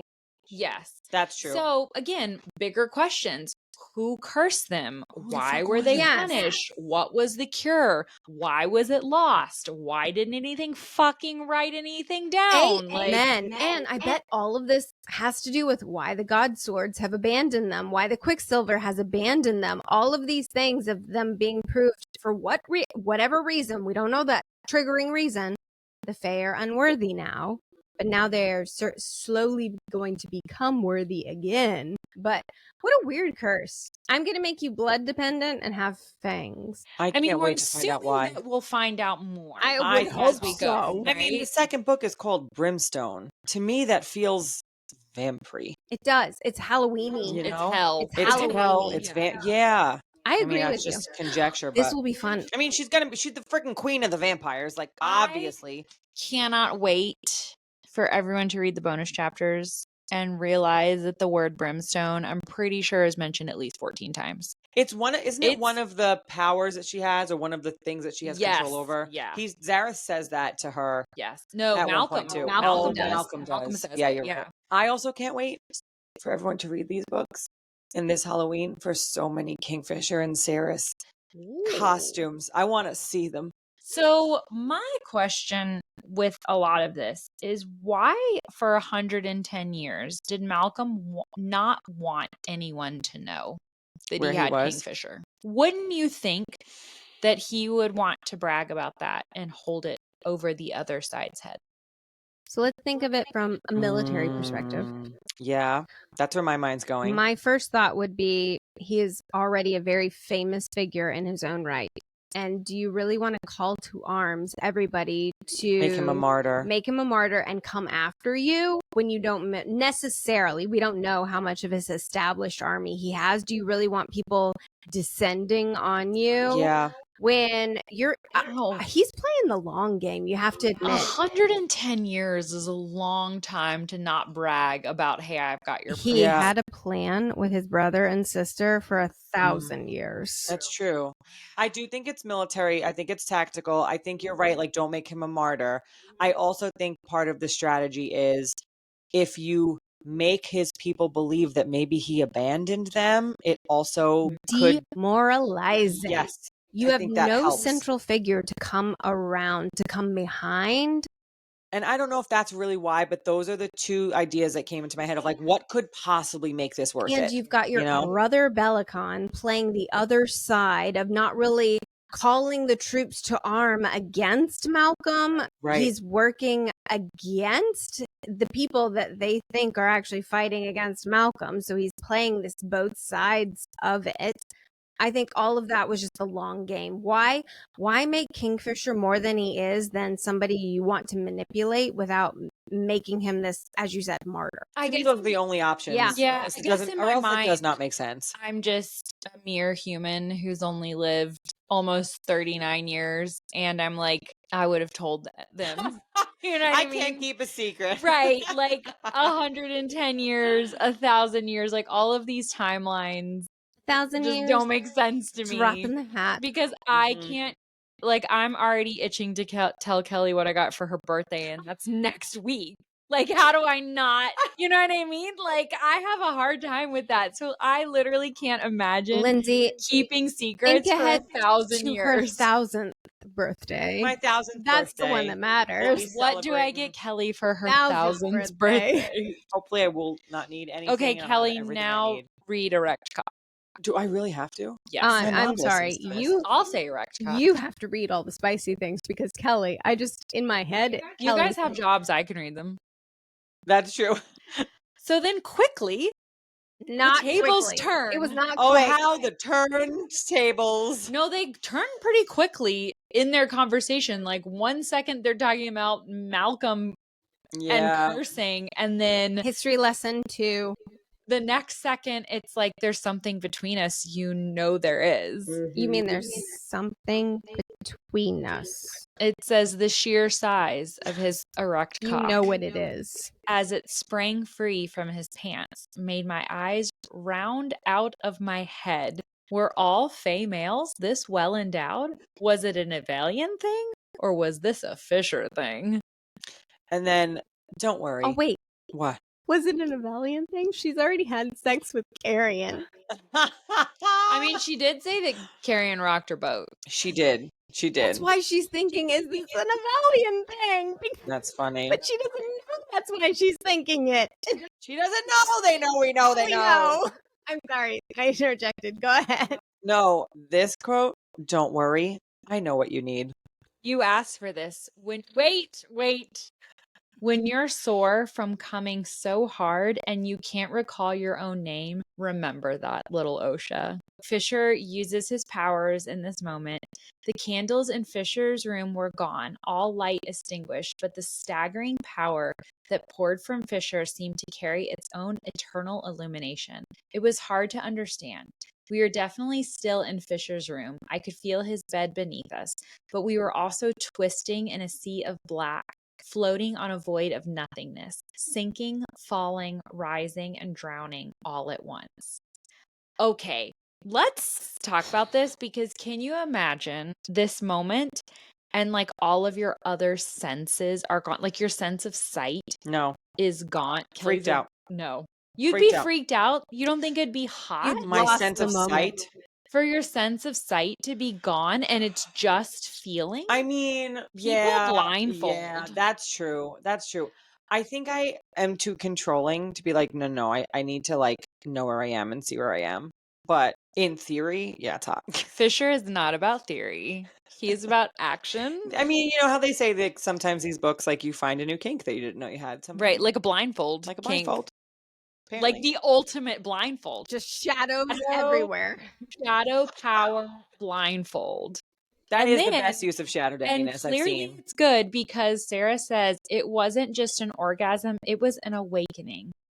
Also, when he says, "Witch, you do have magic," So funny.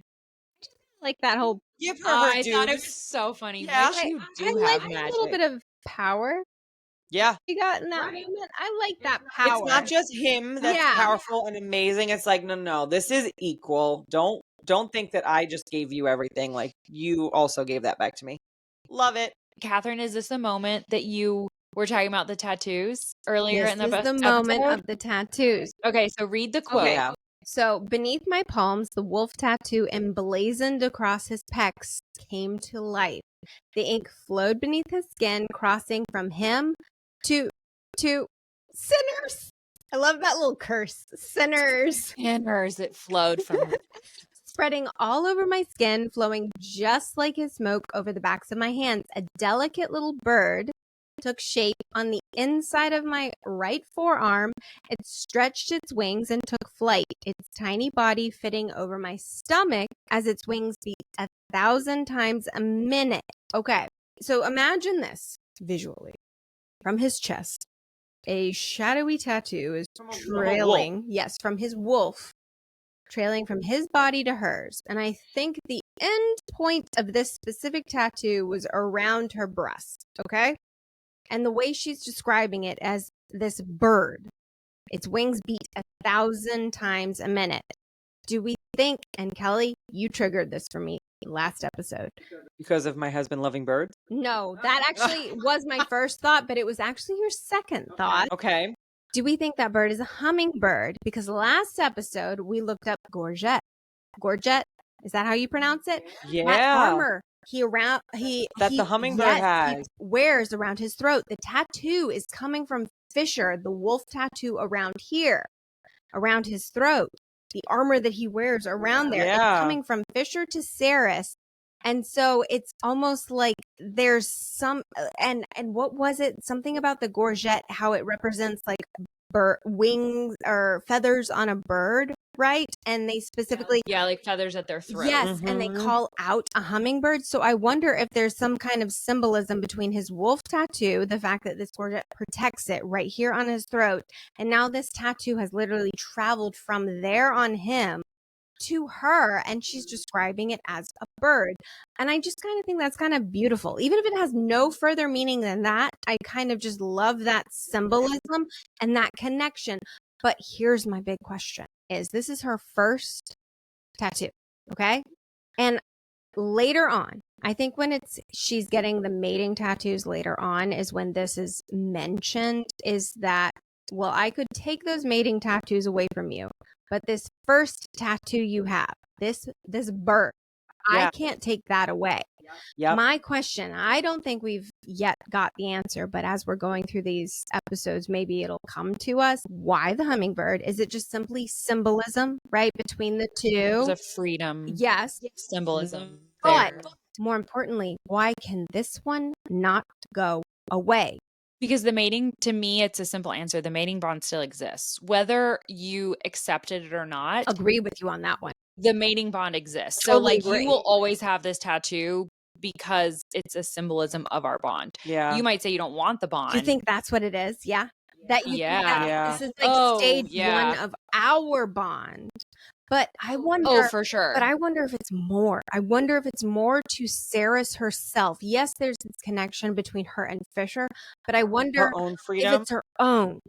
When you said the freedom, I was like, I wonder if it's something that it's the bond, but like it's like her starting to choose things for herself versus only choosing things for having Hayden. A connection. Both. I feel like probably the tattoo that you get obviously has some sort of higher meaning for yourself, but the fact that you can't get rid of the tattoo is because of the fact that you have a mating bond, whether or not you accept it.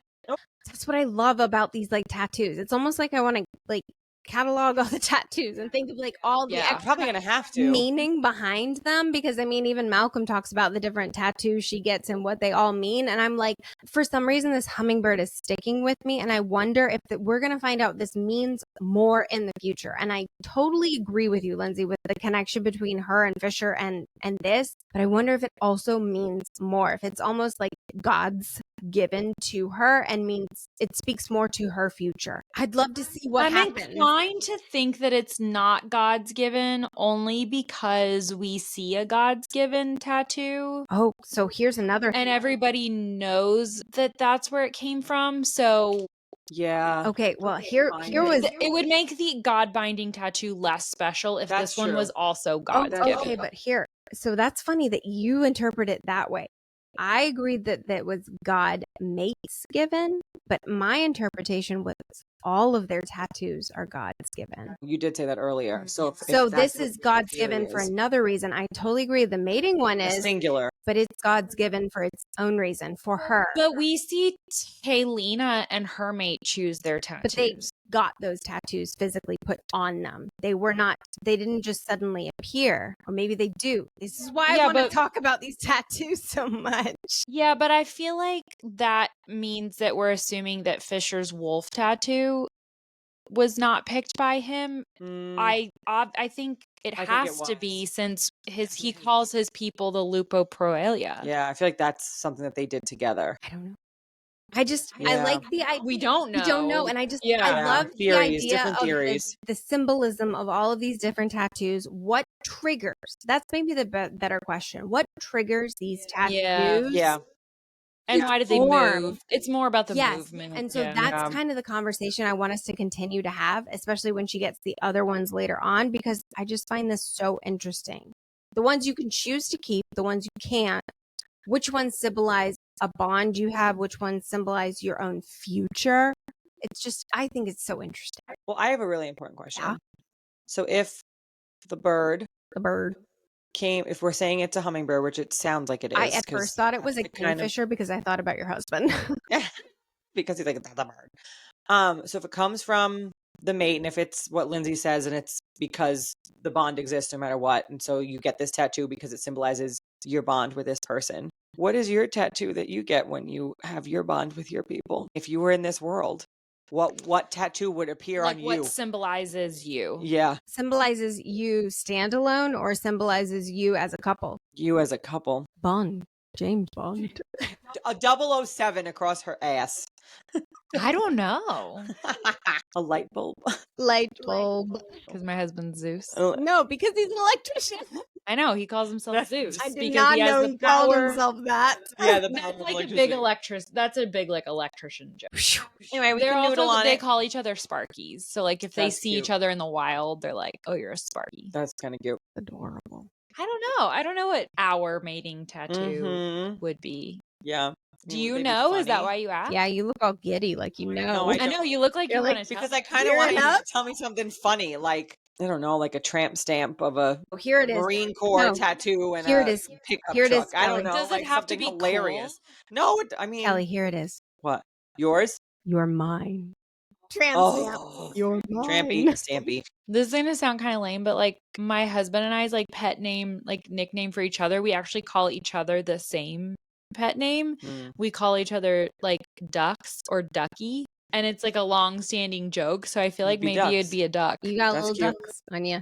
Little Little ducks. which is kind of lame, but No, it's I cute. feel like kind of us at Yeah. the same time. So maybe it's a duck. Ducky. I feel like it's probably a duck.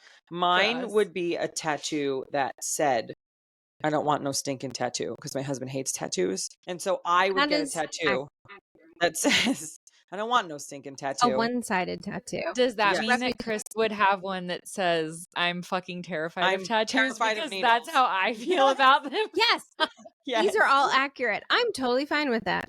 I actually, so I have no tattoos and I think they're cool, but I'm absolutely terrified of them at the same time. We also have a running joke in our family that I'm kind of mess with Chris all the time because my dad has a tattoo for me and my brother has a tattoo for me, but my husband does not have a tattoo for me. Let's go. Make an appointment. We can make this happen.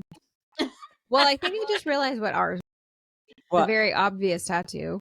One my husband just recently got himself. The Rock. Rocks. Rocks on the skin. His name is Rock. Got a rock tattoo. That's awesome. Yeah. It's kind of a fun thing to think It is kind of fun to think Next about. to be invisible ink. No, I think honestly, I must not tell lies. Must not tell lies. yeah. No, mine would be like a New York City skyline or I'm sorry. ship No, or something. sorry. Yours would be birds. Your husband loves birds. Yours would I be know, birds. but we met in New York City because he was in for Fleet Week and I lived there. And so Homework.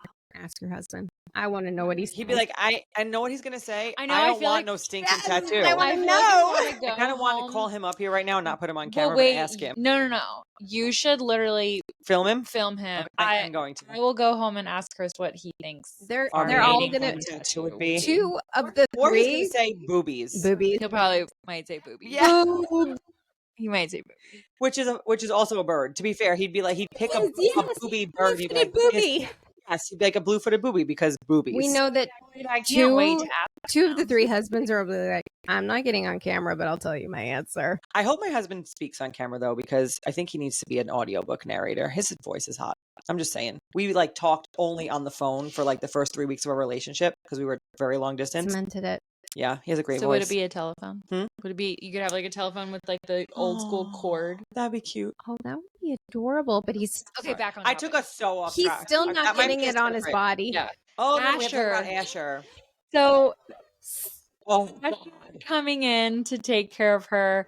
Apologies, my lady. I came here because I heard a disturbance in Master Fisher's room. So embarrassing. When I arrived here, I found Onyx whining at the door, and I decided to wait until you were finished to see if you needed anything. Intimate relations can be very strenuous. And then he bows deeply. so cute. I'm sorry. I love it. Archer knows. knows. So adorable, though. So then I know we talked about it before of like, do you think that Archer actually knows about their mating bond? Archer knows about a lot of things. I feel like he totally does. I think he totally does. And this is I what think Renfis knows. I think Archer knows. Like, I think it's Yeah. obvious that Kingfisher has had Yes. some like side dialogue. and I think that that's part of why Archer freaks out as much as he does when she sits in that but spot. I Because he's like embarrassed, but I think he's also like, holy crap, this is Oh, happening. This is happening. shit. Yes, that's Yeah. what I think. so it's less shock to you and more like, oh my god, she did. yes, I think it's Yeah. both. I think it's Yes. half and half. absolutely. Mhm. But Archer knows without being told. Renfis might have to be told. Archer, You think he senses it? he sees things Aw. He sees things. because he knows him thinks he since he knows was a things. little boy. Chapter Oh my 23, God. ticking clock. So Saeris wakes up in Fisher's bedroom and he is still gone. All right, motherfucker. I know. I would have been pissed. Just left. Oh, And then he opens a gate and he's waiting on the other Like, side. come when he here. walks through. Like, clearly, we know now that it's not because he didn't enjoy himself or he didn't feel a connection to her. He is absolutely terrified of their mating Yeah. bond. Yeah, but Right. But it definitely not makes an excuse, but you understand. It definitely Yes. makes it. in it's a hindsight. rationale, but Yes. not an excuse. and I love how she just comes at him. Would you care to explain what the fuck this is? Right? Don't worry, it'll fade. Probably. Maybe. I did not ask for a tattoo, Fisher, and I definitely didn't ask for a bird to be permanently inked right above my fucking boob. Love it. Love it. Love it. Over her heart? Do we think it's over her No, heart? but she says boob, so that's the best part. Yeah. That's her opinion of this at this juncture. But I loved the fact that she's overreacting because of this. She's like, what is on my skin? I'm a human. This is weird. But then I love how the fact that he's like, he's obviously trying to downplay it. He's like, well, you could cover it. But the fun quote, I think, is that she's talking about, can somebody cover up my tattoo? And he says, wouldn't bother. And he cannot get the words out. He can't say them because that would be a lie. It would bother him if she covered up the To cover tattoo. them up. And we don't know about Oathbound Fae yet, I did not get Yes. that. I love that. but he couldn't We get the do words. know about Oathbound No, Fae. we're about to. Laura tells us about the concept of Oathbound, how you become Oathbound. We might have gotten hints we know of about it. the oath, like the Yeah. blood oaths. Yeah. And we know about like the deal that she made. I don't think but that we. But Fisher told her they can't lie. Well, Everlane does, but Everlane, she doesn't know why. She doesn't know Oh, okay. Yeah, okay. the specifics. specifics. That comes with Lorith, and I think it's chapter 24. But I just love how he can't get the words out because it would matter to him. I love it. I loved it. But then one of the most heartbreaking moments in the entire right? He says, go to a healer. We didn't take contraceptives. And Sarah says, quote, I can't have children, Fisher. I was cleansed when I was 14. I expected to see relief on his face, but instead his face drained of color. What the fuck did you just say to me? I stopped laughing. I was cleansed when I was 14. They do it to about 70% of the girls in my ward. He came and stood very close to me, his head bowed over mine, nostrils flaring. What do you mean cleanse? I mean they sterilize us, I whispered. Madras health advisors decided that we shouldn't be allowed to procreate. Otherwise, we wouldn't be able to support ourselves. The policy's been in effect for over 100 years. 7 out of every 10 female babies are tagged when they're registered with the ward officials. I showed him the small black cross tattooed behind my left ear. The mark that meant I wasn't allowed to breed. And he is heartbroken.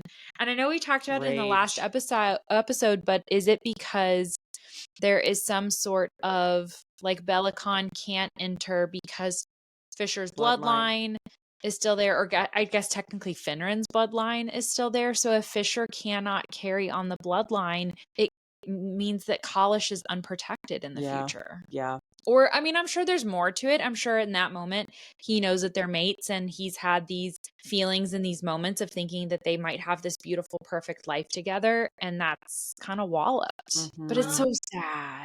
So sad. Just going to throw it out there. You guys get the sense that this whole sterilization thing is permanent?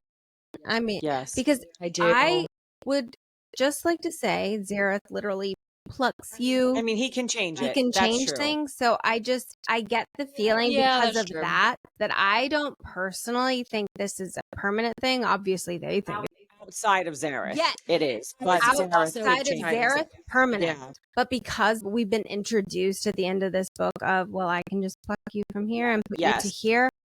I would agree with that. That's a good theory. I think that I've changed you into something new, something never been done before. I wonder what all those changes what else are. could change.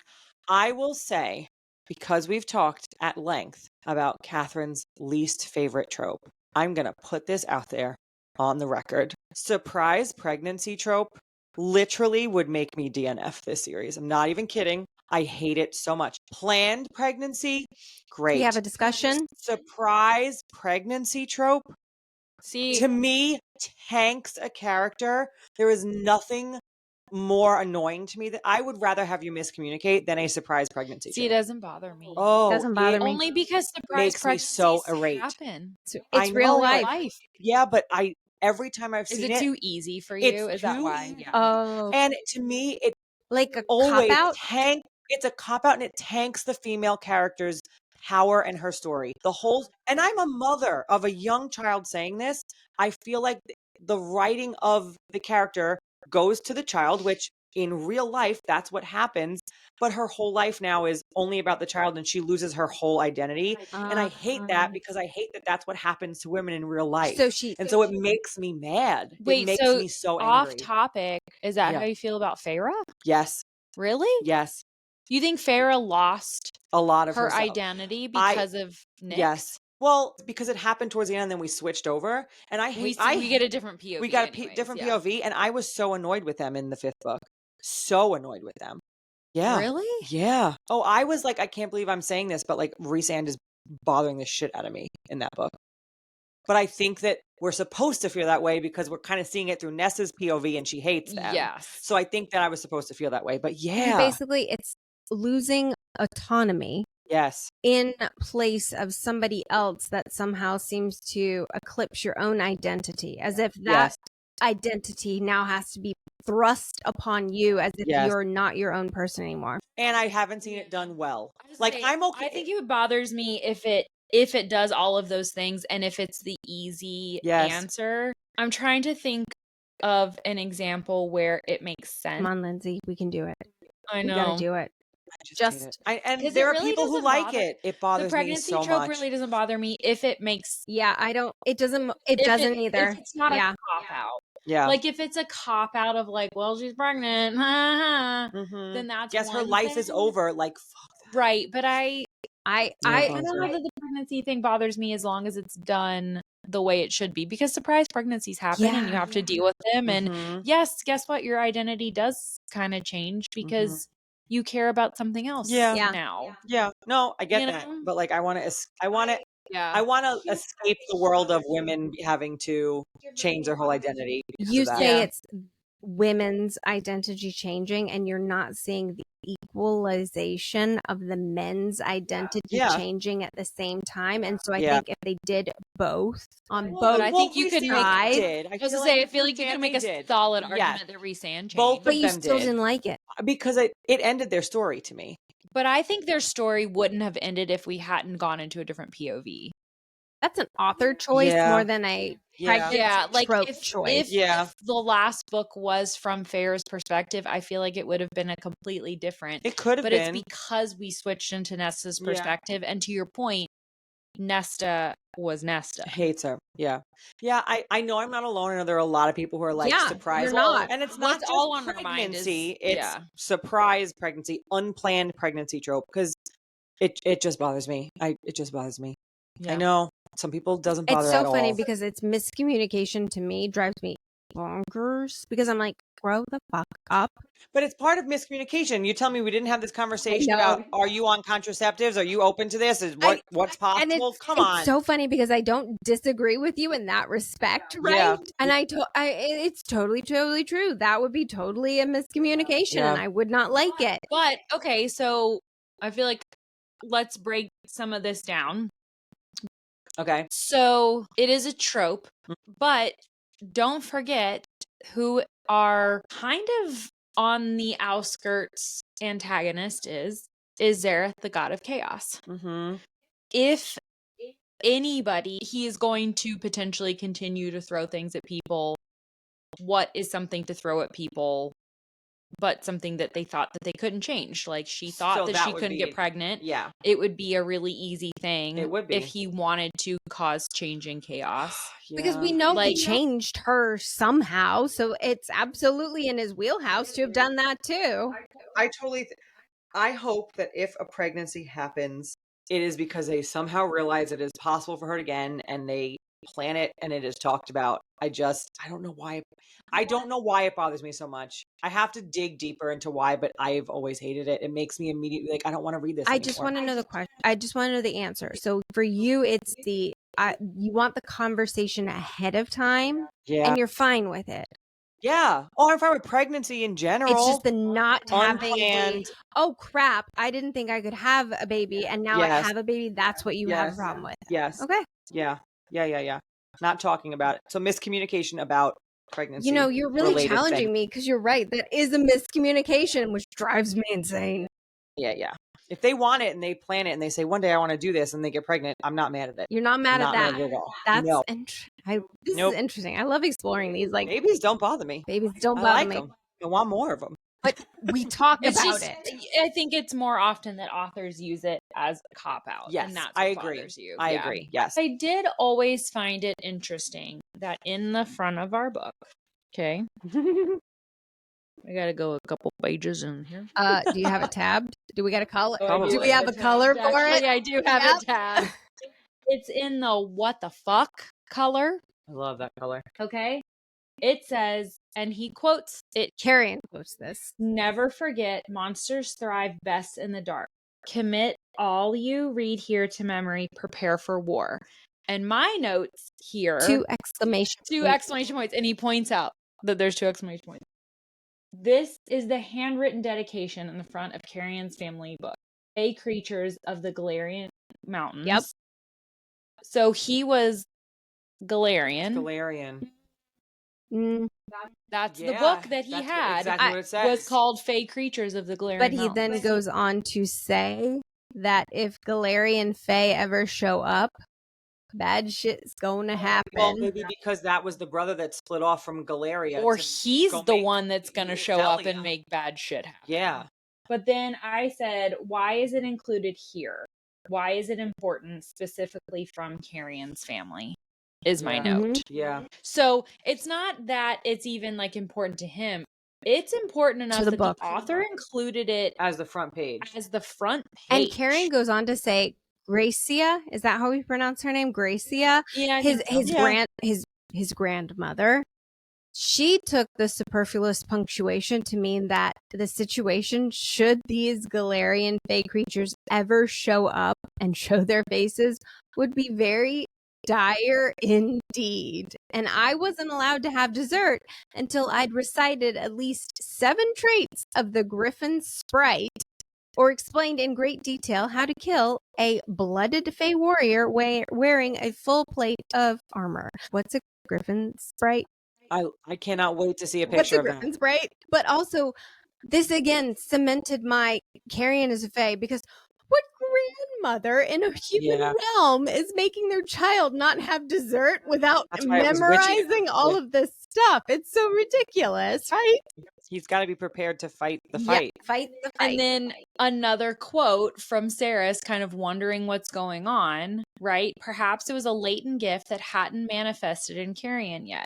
His hand had prickled when he'd held the box. Maybe that meant something. And that box had Quicksilver in it, right?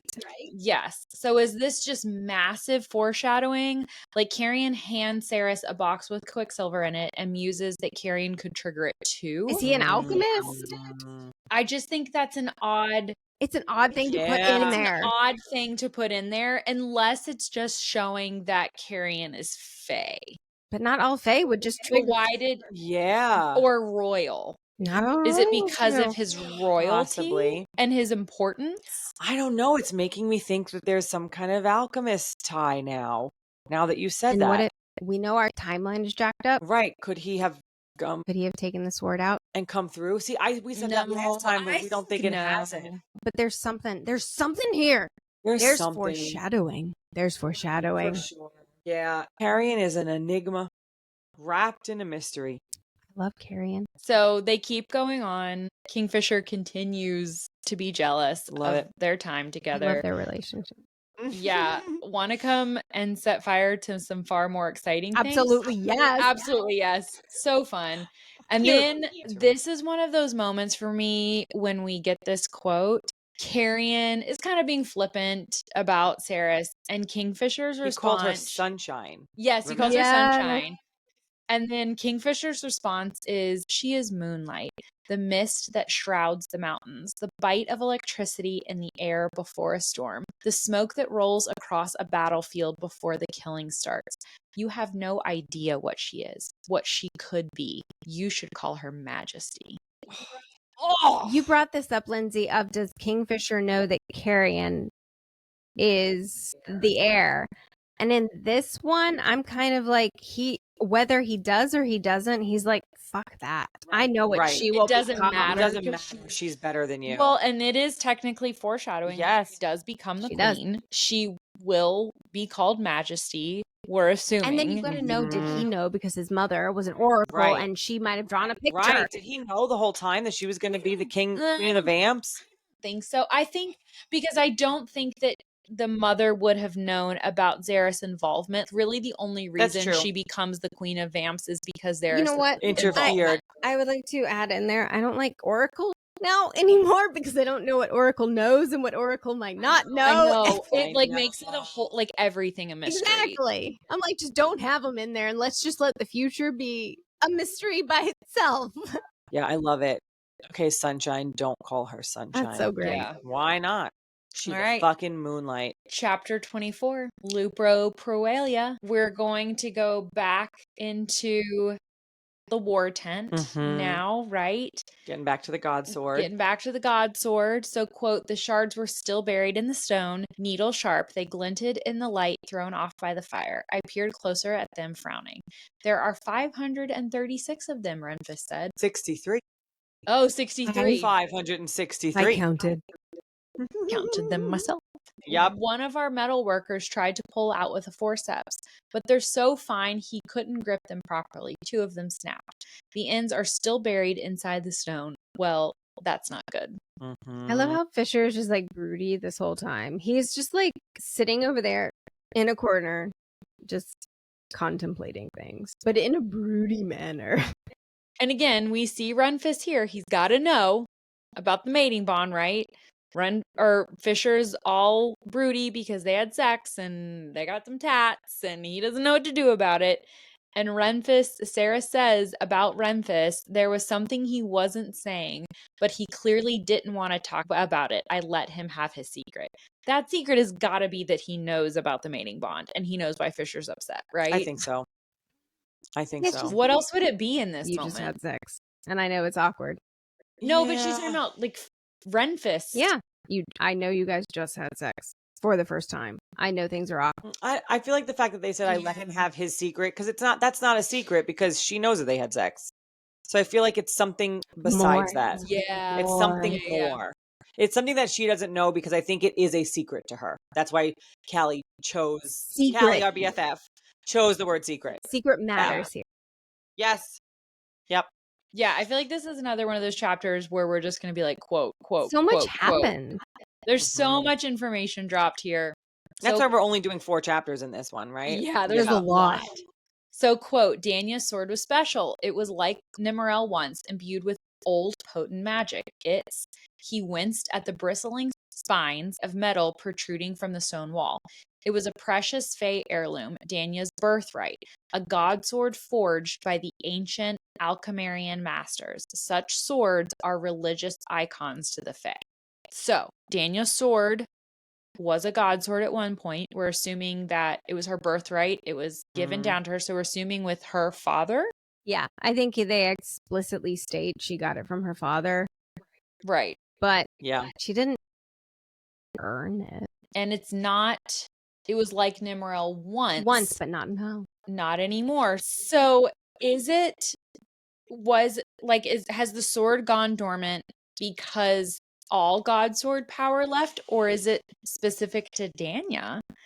Like, did it potentially, because remember Zareth says that, I think it's Zareth that he says that like the power left, like the gods left, right? Yeah.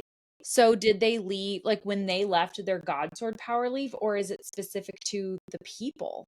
Like one by one almost? Because they're saying like the people that the Fae no longer deserved them. Slowly left them rather than like all at once. Or were they like, Danya is not it. Like, I don't want to have power anymore. But she's kind of not it because she's kind of a bitch. I don't know. I'm torn because if Nimmerel has a little bit of power left in it. No, but once. Oh, true. Well, Nimmerel does have a little bit of power, but this one once had a little bit. And now then it got passed down to Danya, and the sword was like, no, sorry, I'm out. I think it's Danya specific. She's a bitch. Danya's sword was once special. Yeah. To me, it's like, I'm just making this up. It really sucks for Danya. It does. I'm making this up in my head, but like, what if it's like, okay, the gods left and the swords like still had some power, but not to the same extent because like, you had earned it once, but then when they kind of fucked it up, they were like, now you don't even have a little bit of power anymore. I don't know. That's like, it totally a guess. I don't know. Just simply like Danya's sword, we're not giving it a name. So like her sword, it once in the lifetime of the sword had power. It didn't leave because of Danya. You think maybe just because Because I feel like it would have left at some point because they became vampires, right? Like, I feel like that's when they became unworthy. They were cursed. At least in my head, that's when I feel like they would all have lost their god sword magic. Yeah. Well, someone says that, like, it left because the Fae no longer deserved it. So maybe it's because of the curse. Yeah, that makes sense. That's a good reason. And then because Kingfisher's great-grandfather took the cure, that's why Nimmerel still has a little bit of power? I would think that Nimmerel only still has power because of Zareth. Because I think Zareth's allowing Nimmerel to have power. I like that theory because all the other gods left. All right. So then the question stands. I love the questions. Danya's such a bitch. She is. Why is she a Lupo Proelia? Why is she part of it? Question. Kingfisher's wolves. There are 8 of us usually, though our numbers have been reduced of late. We fight as a team working together just as wolves do. I'm sure you've noticed the wolf on some of our armor. Some. Who doesn't have it? I'm just curious. Oh, yeah, I don't know. Hmm. Again, there are 8 of us usually, though our numbers have been reduced of late. Please go read the bonus chapters. We know why the number is not currently 8. But it does. Like, why Danya? Like, she's kind of awful. She is absolutely awful. Are you counting the numbers that we People currently know? that we know? You just dropped a numbers question on me. We know there are 8 of us usually, so we don't know if Kingfisher is one of the 8 or if he's 9, right? It says there are 8 of us. Kingfisher's wolves. So is Kingfisher 1? Is it 1 plus 7? Sorry, you just gave me Or is 8. it? I don't even know how to react I to don't 9 know, though. now. I can't react to all the numbers. I think he's the head of the Lupo Proalia, but he is one of the He's 8. the head of the wolf.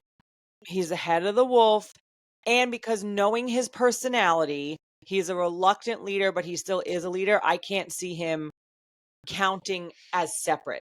Yeah, Do you know what I mean? Yeah, I kind of see that. Like he would be part of He the would 8. include So himself Fisher? in Yeah, Fisher, Renfis, Lorith, Danya. Danya.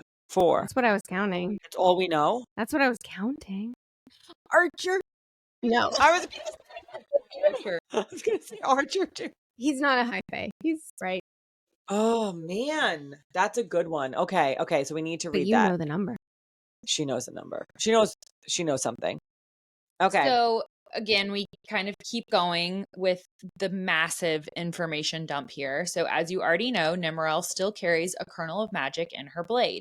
All of the other Alchemirian swords became dormant centuries ago, but Danya's blade was still very important to her. So it does say centuries ago here.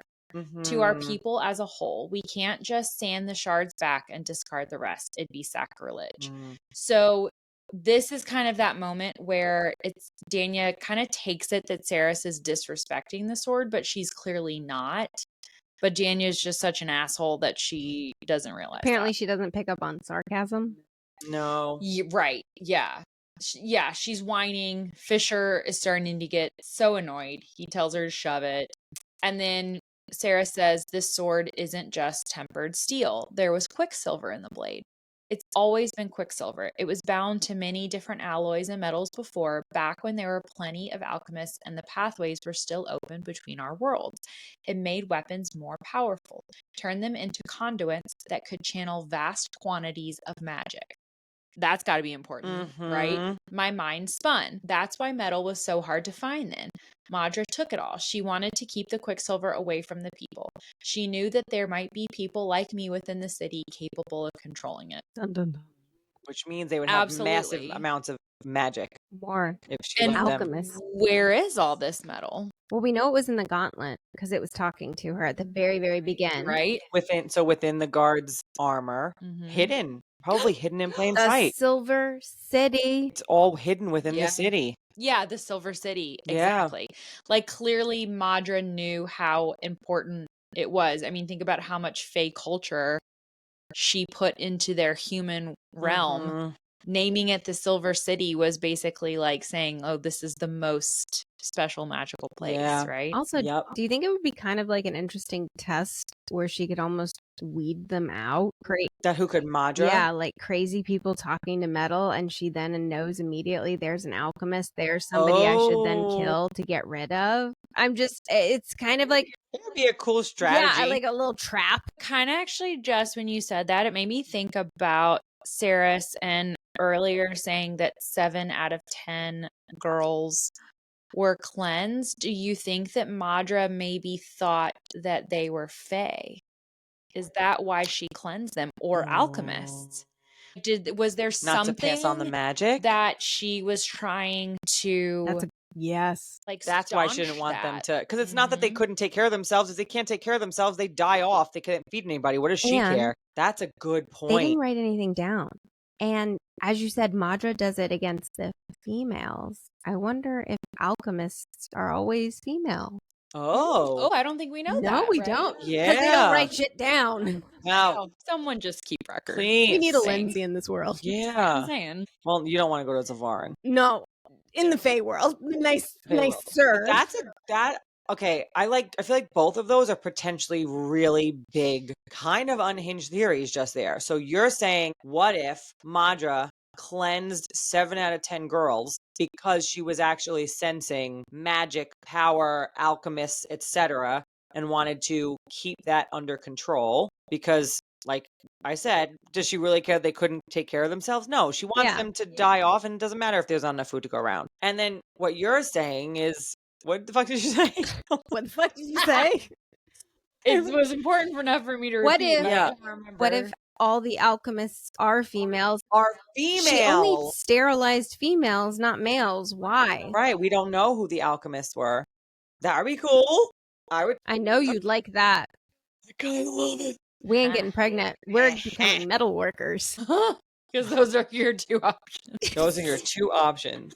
All right, I like it. Write it down. So there is some writing down though, because it says our historical records show. Oh, so now you have Now you historical got 'em. records all of a sudden. Great. That most alchemists, they're the books that were in Fisher's tent this whole time. They're like, oh, we can't find them. Fisher's had them in his war The tent. whole time. Our historical records show that most alchemists could only command objects if the item in question was comprised of at least 5% quicksilver. And even then, it was typical that they could only transmute the quicksilver from its solid form to its liquid state so that it could be forged. There are no records of objects being fragmented like this. Just further showing how powerful Saeris is, right? Yep. She's not just a number 2 Mm-mm. alchemist. She's got to be more than this. Yeah. Lorith straight up says, that makes you the most powerful alchemist ever recorded. Because we don't record anything. Yeah. Also because we don't record have anything. no records. So So maybe that's you're not that big of a deal to say. You win by default. Yeah. But most powerful, capable of changing how we've been fighting this war in ways we can't even imagine.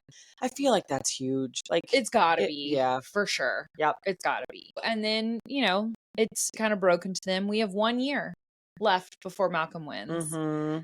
Thanks, Francis. That was Sure. Right? I feel really positive right now. Yeah. Hopeful and happy. And Laura says, you get used to it, That overwhelming sense of impending doom. Eventually it becomes background noise. You don't even notice it at all. Oh, okay. Laura, That's too real. I mean, like I guess after fighting for 1,000 years, it kind of makes sense, but it's kind of sad Yeah. at the same time. Yep. it's like Yes, exactly. I kind of also like this tidbit, and I like it because it annoyed me, and I was like rolling my eyes, but I was like, I like that I'm rolling my eyes because I'm feeling something. Saeris was so jealous of Kingfisher going to see Telena. It's like, she's the healer. Calm down. But she's really, really upset about it. Because she's like a good-looking Because she's a good-looking woman who spends a lot of time with the man that she is drawn to and pulled to. Maybe, though, Saeris should stop pretending or acting like she's a little girl and think about more important questions. Well, I guess in her mind, she doesn't think he needs to be healed. She is looking at it like he doesn't have any physical wounds that I can see. Right. So why is he Why going is he to a spending healer? time with her? Yeah. She's dumb because it's like, okay, well, think about he's got swirling quicksilver in his eyeball. Right. Yeah. Why does he need a It's healer? a little bit short-sighted of her. Yeah. No pun intended. It's Short-sighted. short-sighted, but at the same time, like we have to remember, it's been only a few weeks since she's been dropped into a world of things that she could have never imagined. Like, she thought they were stories. Yeah, I kind of feel like I need to give her a little bit of leeway in the sense that I feel like I'd also be really Agree. overwhelmed, I agree. confused, like what's going on? I like this guy. Where's he going? Like, she just doesn't understand. And you don't know. Think about it, like you meet a new person. Do you really know them after a few weeks? You're like, wait, was I stupid this whole time? What don't I know that's going on right under my nose that I'm so stupid? And she's tried several times to talk to Kingfisher, and he completely blows her off. True. True. Right? Mm-hmm. Yeah. Mm-hmm. But yeah, Non-communication.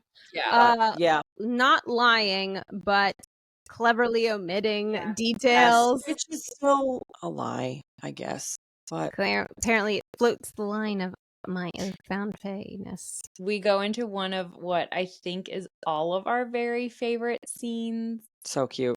It's so adorable, right? Saeris and Lorith go to the tavern And I have to just break the fourth wall here for a second because my outline says the scene where Lorith and Saeris at the tavern is pure gold.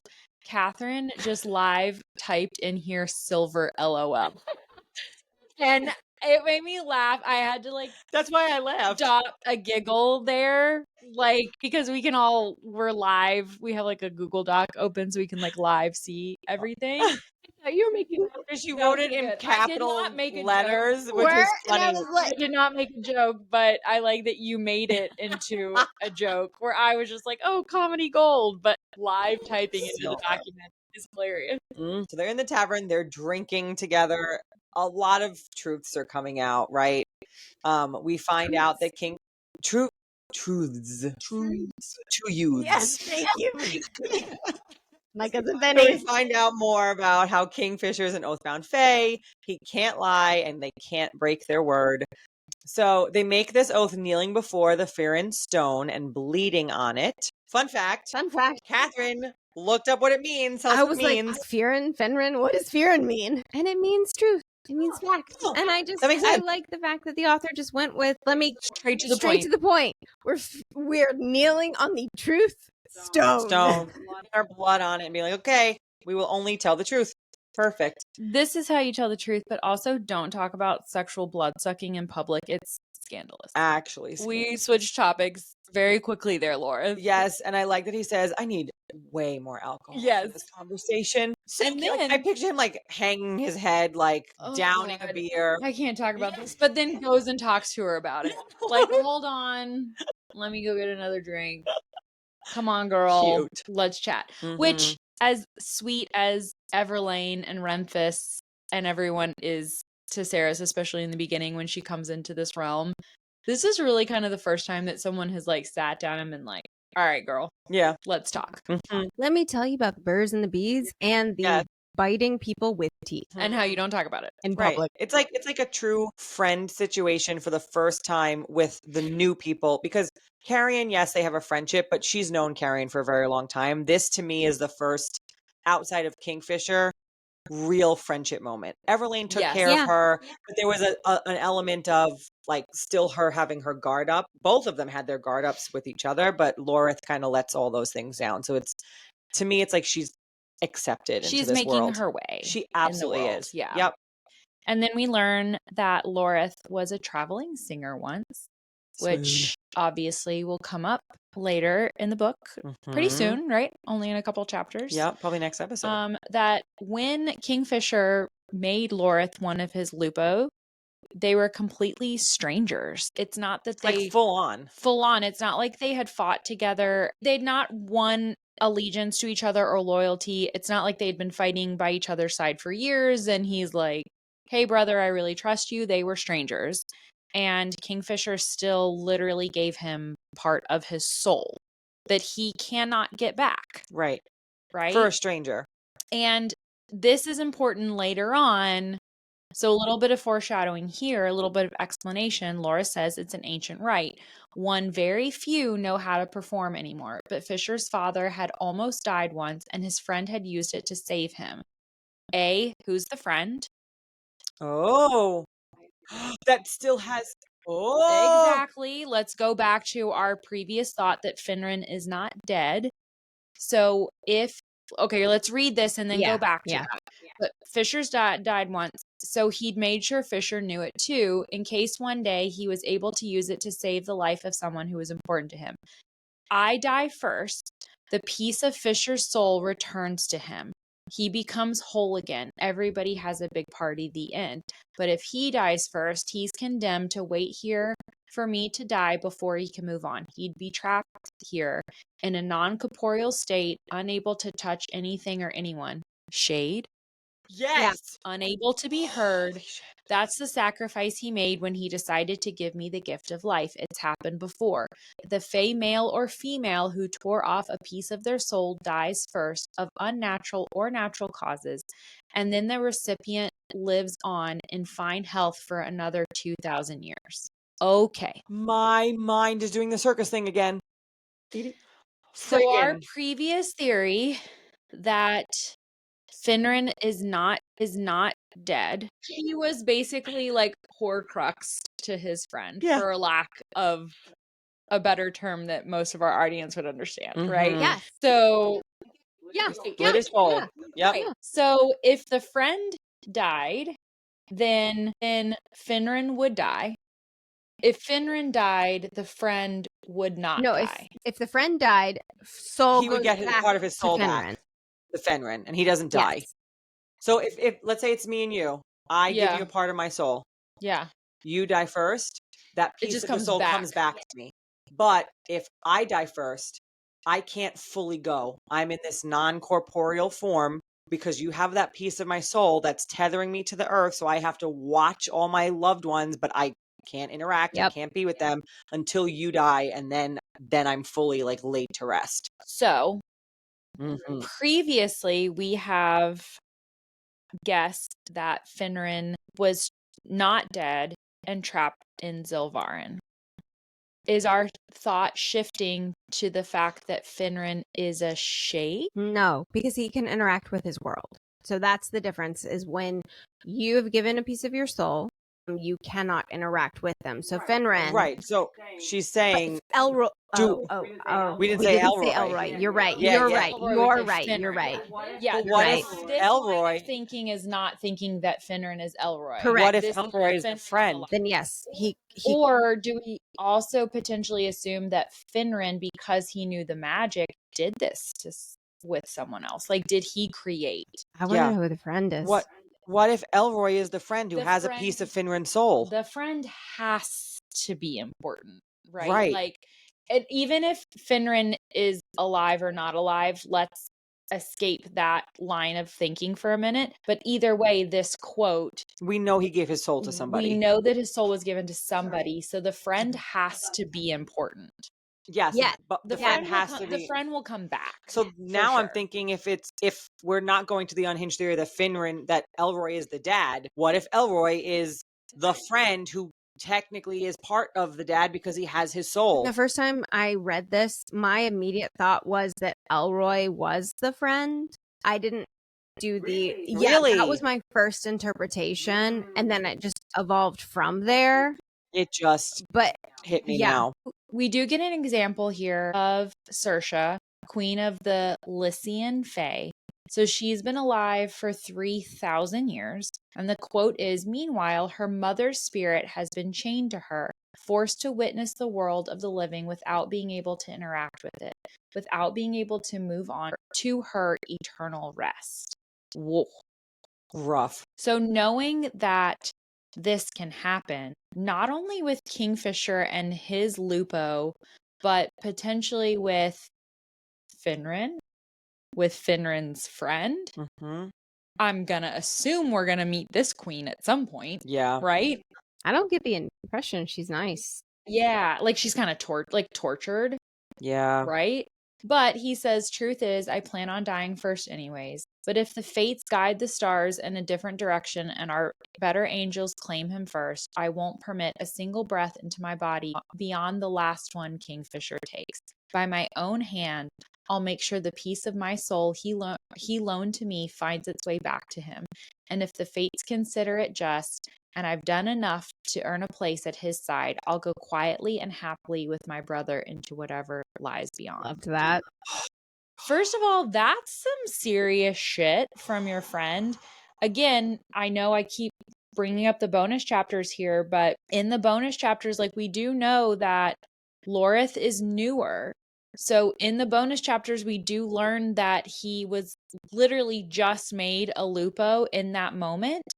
It makes you wonder how much time they actually fought side by Yeah. side before Kingfisher left for True. 110 years for him to have this unwavering yeah. loyalty The to most Kingfisher. incredible friendship loyalty. I love moments That's like that. big. You jump, I Mhm. jump, Jack. Yeah. Yeah. It's like, you saved my life. I am not going to take it for granted, and I am going to give it back to you the moment, because this is all extra time for me. Mhm. And he also Jeez. says, like, I'm going to die first. Like, I will not live on this earth without Kingfisher. Mm-hmm. He would sacrifice Yep. himself. I can't For wait to him. learn even more, because like There's glimpses of why Kingfisher is so great, but I can't wait to learn all the shit that Kingfisher has done because Yeah. I think we're gonna fall in love with him even more. Yeah. You're having a moment. What's the moment? Just remembered the unhinged thing because Oh, Yep, we've been let's talking go. here for hours and I forgot it for a minute. And then I thought it because Kelly, you asked the question of all the people who we haven't found a betrayer in our midst yet, right? So you would think it would be one of these 8. He's got a piece of Kingfisher's soul. What if I don't like I know. I don't want you to talk about that. I don't want you to say that. What if it's Laura? No, I don't want you to say that. That would No. be devastating. I call it No. unhinged because it has no basis in reality to what we have been It's presented. just like a what? It was just you asked the question and then that my thoughts went there because he has a soul. It's unhinged. It has no basis in reality. We're just going to leave it off to the side. I vote no. I had Callie? thoughts in my head. Put the pen down, Callie. It's got to be one of them. I think so. Danya is a really obvious choice, Shouldn't be the which leaves us with very limited options. I know. But we also haven't met everybody yet. We're in book 1 of 5. No, there's so many more Lupo to meet. I think we kind of know from the blurb of Brimstone that they go back to Zilvarin in the next book. At least Kingfisher. At least does. Kingfisher. So I think we're going to see Hayden. We're going to see Elroy again. So I think there's a lot of other characters, either new ones fully or ones that have had just small parts in this book that could also be the betrayer if we're thinking there's going to be a betrayal. I mean, over 5 books. Come on, something's There's got to be a twist. Interesting point that you bring up. Unless, can you do a twist without a betrayal? Are we has it been a done? twist? Right. Are we Does it missing have to be something in this book? I mean, I think the big obvious twist is her fate at the end. That was a Yeah. good one. right. That's the biggest That's a one. I huge think one. another small twist is Carrion and what Carrion's Okay. role will be moving forward. So I think we've We've got And the got meeting of the twist. We've got gods. I think twists. Yeah, we've gotten some in the last twisties. 100 pages, Twisties. as they do. As they do. As they do, those fantasy authors. You know Yeah. what's my second hated trope? Separations. Oh, yeah. 4 separations of lovers. I hate that trope. Keep the Let's lovers fight together. the evil that wants to conquer us. Okay. Yep. Well, that is a wrap. I know. So much. Chapters 20 through 24 of Quicksilver. So much to talk about. I feel like we say that every week. It's so much. That's why we What? broke it up into so many episodes. And that's why we love this book so They're much. dense. Because so much happens in every single chapter. It's so good. What's your husband's favorite quote? Oh, I thought it was She thick. Nugget Pocket. Oh, that's your husband's favorite quote. My husband's favorite quote is when I say she thick. She thick. She thick. Okay. Well, thank you so much for joining us for book club this week and escaping reality with us. Next week, we'll be covering chapters 25 through 29. So be sure to tune in next Fantasy Friday. Happy reading. Bye.